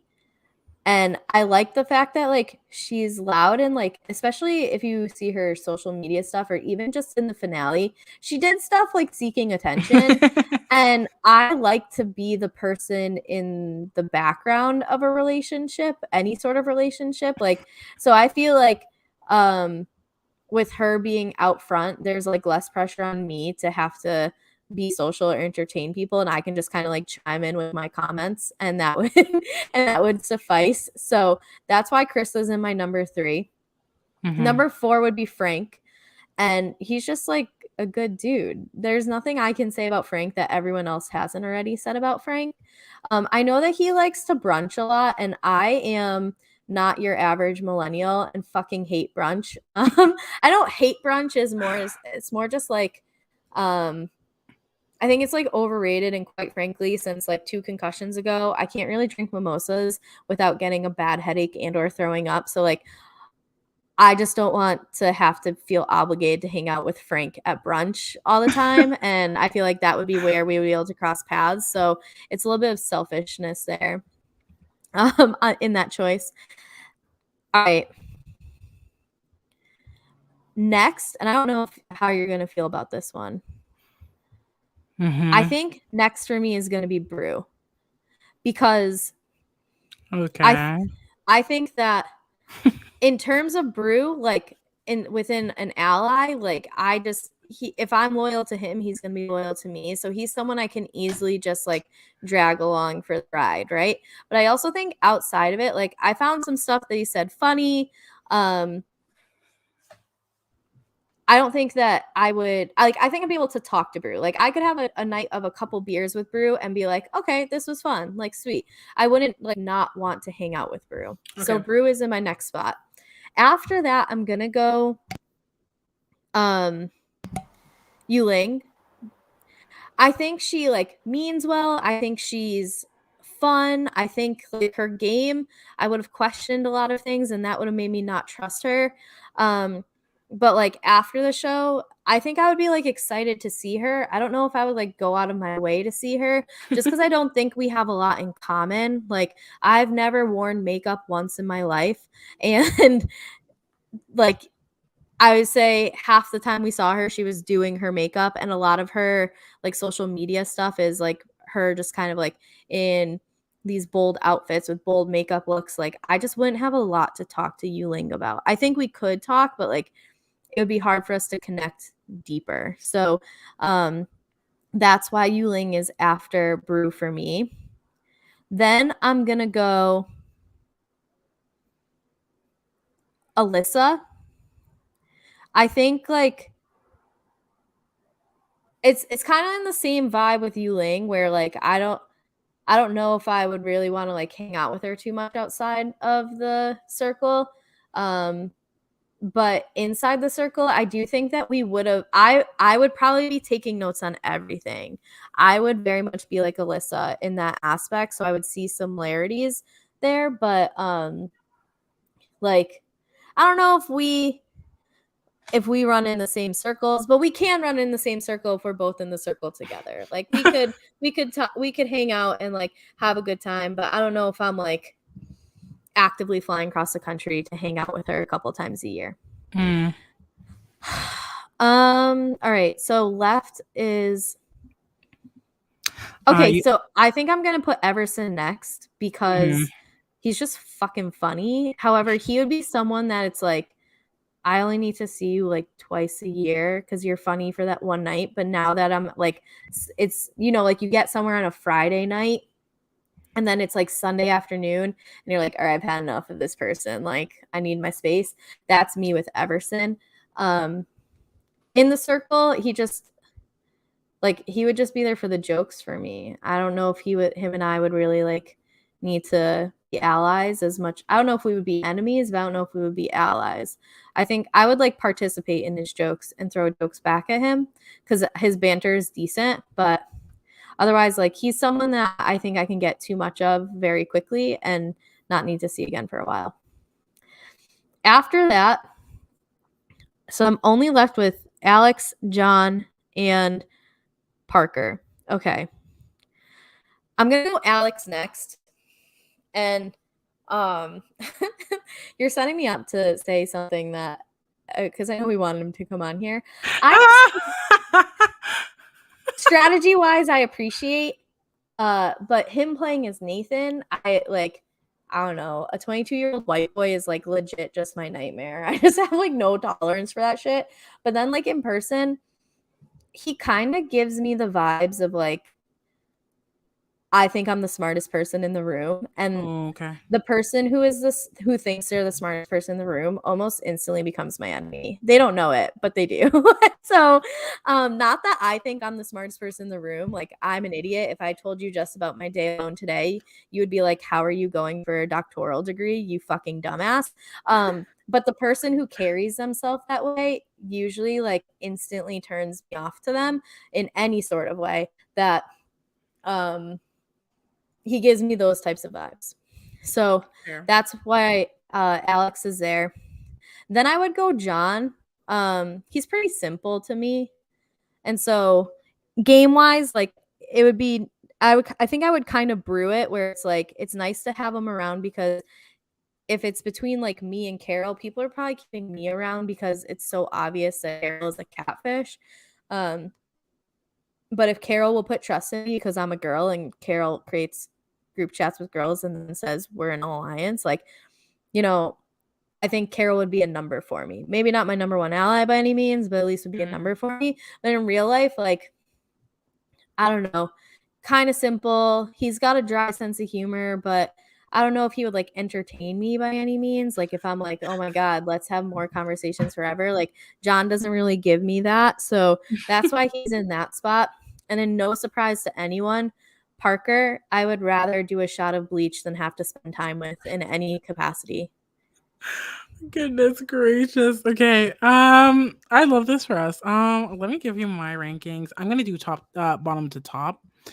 So there's I guess like a little bit more, it's more climactic, I don't know. So I wasn't even ready for this. So that was all off the top of the dome piece, off by the the way. dome. Off the dome. And it was good. It was good. Okay, here's my circle ranking off the circle seasons 4 ranking cast based off vibes. And last place I have Parker. Parker. Left first. I don't know. Also, the fact that she was like, I'm a party person. She's the closest to me in age. and I would rather just like watch the Step Up movies in my room in the dark than go out and club. That's just me. And I'm saying that because I've literally had my friends go, "Let's go out," and I go, "No, I can't," and then watch the Step Up movies in the dark. Um, so yeah, just she's very cute, very pretty. She's also very energetic, and I am too. But also, I like to be calm, and I don't think she ever turns it off, which is like Mhm, I can turn it off. So I have to put Parker last. Second to last, 10th place, John. Nothing more to say. mhm. Ninth place for me is Alyssa. I don't know. I just like I am a girl's girl, but I don't know how exactly we would interact in real life because I didn't get a real sense of her personality. I got a sense of like who, like, except for her being the only thing I got is that she's a sex coach and that she's strategic and she writes notes, but I didn't really get her personality Mhm. personally. So I can't really rank her high because I don't know what the vibe she gives off. Next is Brew. Brew is funny. Um, I I don't know exactly. Straight white men kind of scare me in real life. He to me is So like one of the least scary straight white men that I've like I can't say I've encountered, but like at least have a frame of reference for. yeah, I think he's an like he seems like a great guy, but like immediately as a black woman, I just have to keep my guard up. And Yeah. so and so As I'm a like white woman, I also need to keep my guard up. so I'm So like Brew kind of like initially, but I don't know if we would ever like have deep conversations because he I while don't I know if do he like does that, those. I do like dad jokes. I like them to an extent. I can't do them every 5 minutes, and that's the energy he gives off. We're in the same field, comms. I've worked at a radio show before, so I get that. But I don't know. Mhm. It's just not vibing as much as I would like. Next is Nathan. I like Nathan because I can tell that he's like a nerd, and like I'm Loki, a little bit of a nerd. Like I'm sure we can talk Marvel. I don't know if he likes Marvel, but he just gives me that vibe. And he also likes strategy. I'm sure he would play a mini or two if he hasn't already and if he wasn't on the circle. So I make a lot of my friends that way. I'm pretty sure Mhm. he did one that rhymes with Schmequester. Oh, well.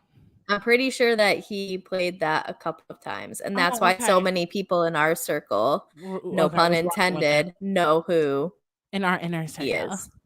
Yeah, Mhm. so I think like I've made a lot of my friends that way. And if you can appreciate the game, I'm sure we can talk about Survivor and Big Brother, which is half of my personality at this rate. So I I do rank him 7. Next is Everson.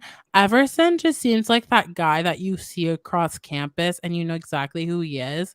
And you hang out with him at a party, but you don't hang out with him after that. And that's okay because you just like vibe together in that moment and then you can cross paths, have a good time, but you usually cross paths at a party or something. And so it's just great vibes. That was a Um, great description of Everson, actually, like, spot mhm. on. Oh, thank you. So he gets my 6th place. My 5th place goes to Krissa. I love Krissa. Like the way Krissa was reacting during that reunion, Mhm. she just gives a lot of my friends. Like I hang around a lot of especially Africans, like we're very effing extra. And so when you have Africans together who just like laugh, they'll like start running, start hitting, start throwing shoes. And I'm here for that. I feel like she fits into that and she just seems like a sweetheart and I want to give her a hug. Um Next up, 4th place is Rachel. Rachel gets I don't do the witchy like not the witchy stuff, sorry. I while I do believe in like ghosts and stuff, I don't like to talk about it, but I don't think she makes that her personality. So I'm that's why she is still so high. If she made that her personality, I Mhm. don't think it would be that high. But Mhm. she just gives off like she says it how it is and she's the type of she gives me very loyal person vibes. I'm a very Mhm. loyal person in like real life. And so she gives me that energy and I think we would be good off that. And like I think she just says things how it is. And I think like a lot of we see each other in the same sense. And she's a little quirky. I'm a little quirky. So I feel like I'm like quirky extroverted and you don't expect those quirks. Whereas I feel like some people might expect those quirks from Rachel. And Mhm. those are the best friendships in my opinion. Next, third place is Yuling. Her personality is just so fun. I feel like me and Yuling can like grab coffee and just like laugh our head off. While I'm not a makeup expert, I can dabble. I feel like she'll give me new techniques. I feel like I can have her over and we can do a get ready with me moment and just film a lot. I feel like we can do TikToks in my bedroom. She gives the perfect sleepover person energy. And while I am turning 21 literally in 6, 7, 5 days, I don't know. What I day is your birthday? June 2nd. Okay. It's good for Um me to know. while I am turning 21, I don't mind doing a sleepover and having a good time. Okay, so Yuling would be my sleepover partner, and I feel like we would have a good time. And she just seems like a good person to have girl chats with. Like when she was talking about like Nathan and stuff, I'm like, I would love Mhm. to get in those conversations. I just love a little girl chat moment, whatever. Second place is Trevor because Trevor he just seems like such a good time, and I wanna hang out with Delicia. And I love kids, so I would gladly babysit. Yeah, fuck that. Um, I hate kids. oh, I Says a love says a kids. former teacher of 11 years. I literally live with 3 cousins. I couldn't do Oh, it if I didn't love kids. They're 12, 7, and 3, so it's a lot of chaos up in here, but yeah, I love kids. Trevor as a person, he just seems like a good human. The way there's this, like, weird thing with, like, Black men and how they treat people of different sexualities, and Trevor to me seems like such a good ally, mhm. and such a good person, and I think he's so sweet, The and, way he reacted in Frank's win, like, he was like, "Frank, hold my hand," and then, like, Frank said I'm that he sweaty. was squeezing his hands so like, they were both squeezing each other's hands so hard, and then Mhm. even, like, right after, like, Trevor was, like, jumping up and down with joy, like, hugging him and stuff. It was really cool because, like, it's very easy in that moment to be like, "Fuck, I lost," but, like, Trevor had a bigger reaction to Frank Frank winning winning than than Frank Frank did. did, which was I thought it Yeah. was great, like, because you could tell if you're putting that on, good on you, but I don't it didn't seem like that, and Frank even No. said, like, he's an amazing person. He's a sweetheart, and you Yeah. can tell, and, like, yeah, like, I loved his energy, and so he would get 2nd for me. And 1st place is none other than Frank. Frank to me, ah! I love to eat breakfast, first of all, but I don't like waking up at 7 AM, so I would gladly do brunch, no Mm, problem, because that's, like, a good time where it's like I can wake up a little bit late, but still enjoy my favorite meal of the day, which is breakfast. mhm, Um and I just feel like Frank and I would just have a good time. He's so positive. He's a good shoulder to have, but I feel like I would also be a good shoulder. I really do think it's important to support one another, and I feel like he just radiates that. And he's so positive in a world that's so negative. mhm, And so it's like a shining light that I truly love to see. Team Frank always love and adore him. And I just think he's a good friend. And I think he surrounds himself with good friends, and you are the people you keep. So mhm. um yeah, overall Frank gets 1st place. And those are my rankings. Official off vibes. I think the last point I wanna make, and I had thought of it earlier and I forgot to say it, is that I do think that this finale landed at, like, a perfect time with just this week was hard, in terms of, like, not to bring things too negative or whatever, but, like, with the school shooting and just all of the things that have been coming Mm, from it, and it was like, um, especially as a former teacher and just, mhm. like, the conversations that I've had, the experience I had this year with it, like, I put on Twitter, if you go and see my tweets, I did an okay job at explaining it, whatever, but, like, um, there was it was something that to see someone so good who experienced so much negativity, not negativity, just like trauma and tragedy, get the win because he was himself, and it's like it hopefully adds some value to like how important it is that no matter like how different you may feel you are, um if you are true to you, then you're going to find the people who love and respect that, and um just like how deserving he was of something good happening. I hope that he is responsible with the money. His interview, he's like, "Yeah, I haven't always been the best with money, so so I hope that this helps him in the best way. He deserves good things to happen to him, and it's nice when good things happen to good people, and especially like Mm, after earlier this week, I like not that there was anyone in that top 5 that okay, maybe Everson, but, like, not that there was anyone in that top 5 that I would've been like, "Oh, fuck." But, to see it go to someone who just has, like, overcome so much and still manages to be as positive and kind and loving and funny and everything that he is, I mhm. was really happy to see that, and it couldn't have landed at a better time, and I think at least, like, in terms of just an escape from what's going on around us. No, yeah, for sure. I definitely think that seeing Frank win, like, he is deserving for sure. And yeah, I was here for it. I was here for it. All right, that's the end of our circle season.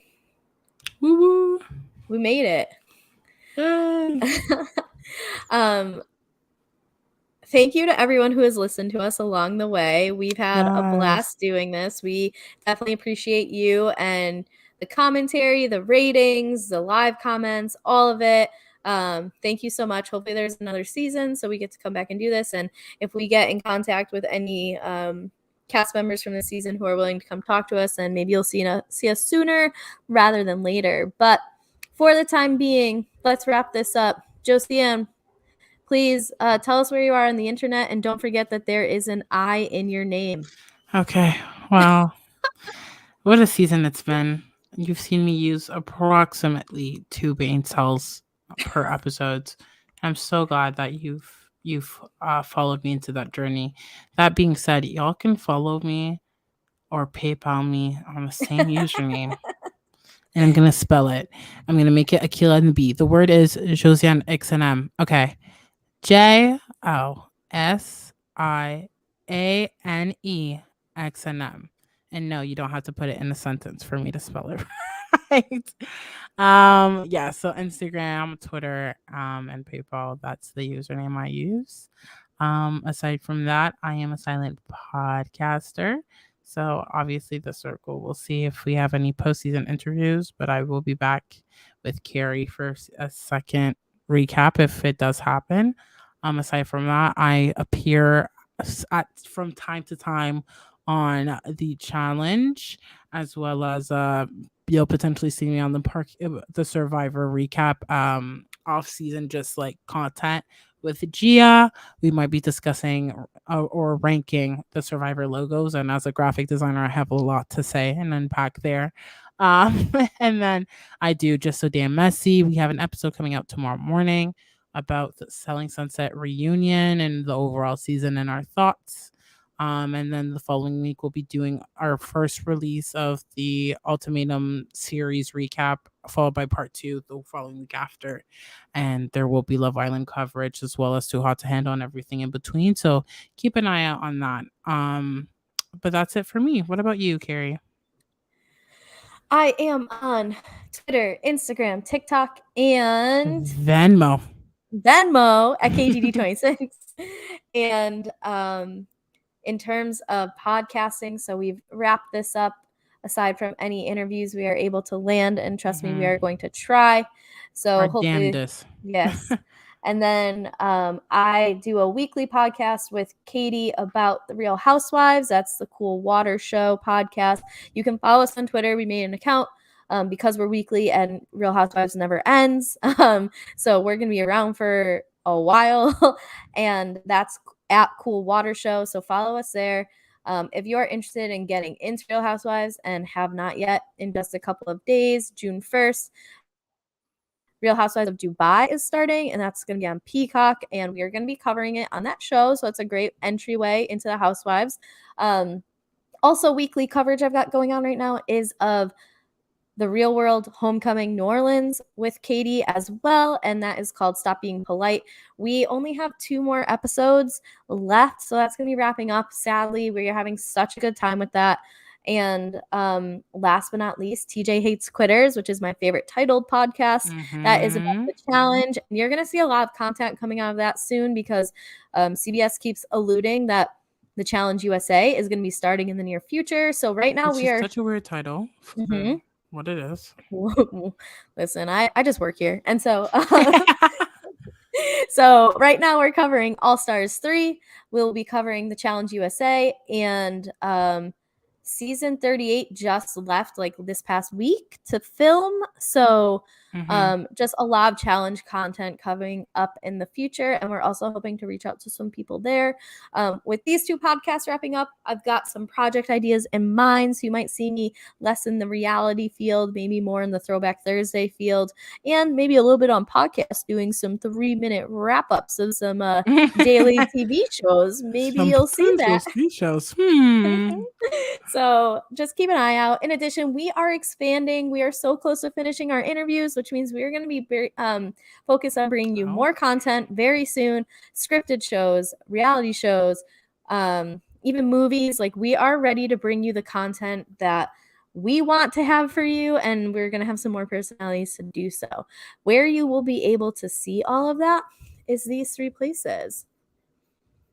Silent Podcasts, you can find us if you search that, both on Twitch and YouTube. And if you aren't following us already on Twitter, why aren't you? We're at silent_podcasts. Also follow, rate, subscribe, all those things, Apple, Spotify, whatever. Just get us in people's good graces. So until the next time we get to meet again on Alert for whatever it is, Josiane, thank you for joining me and being my co-host all season. I've had a blast doing this with you. And I also want to give a special shout out to Valencia, who is always here for us and always providing us commentary. Love you, Valencia. We definitely love you. So with that being said, we will catch you next time. Bye, y'all.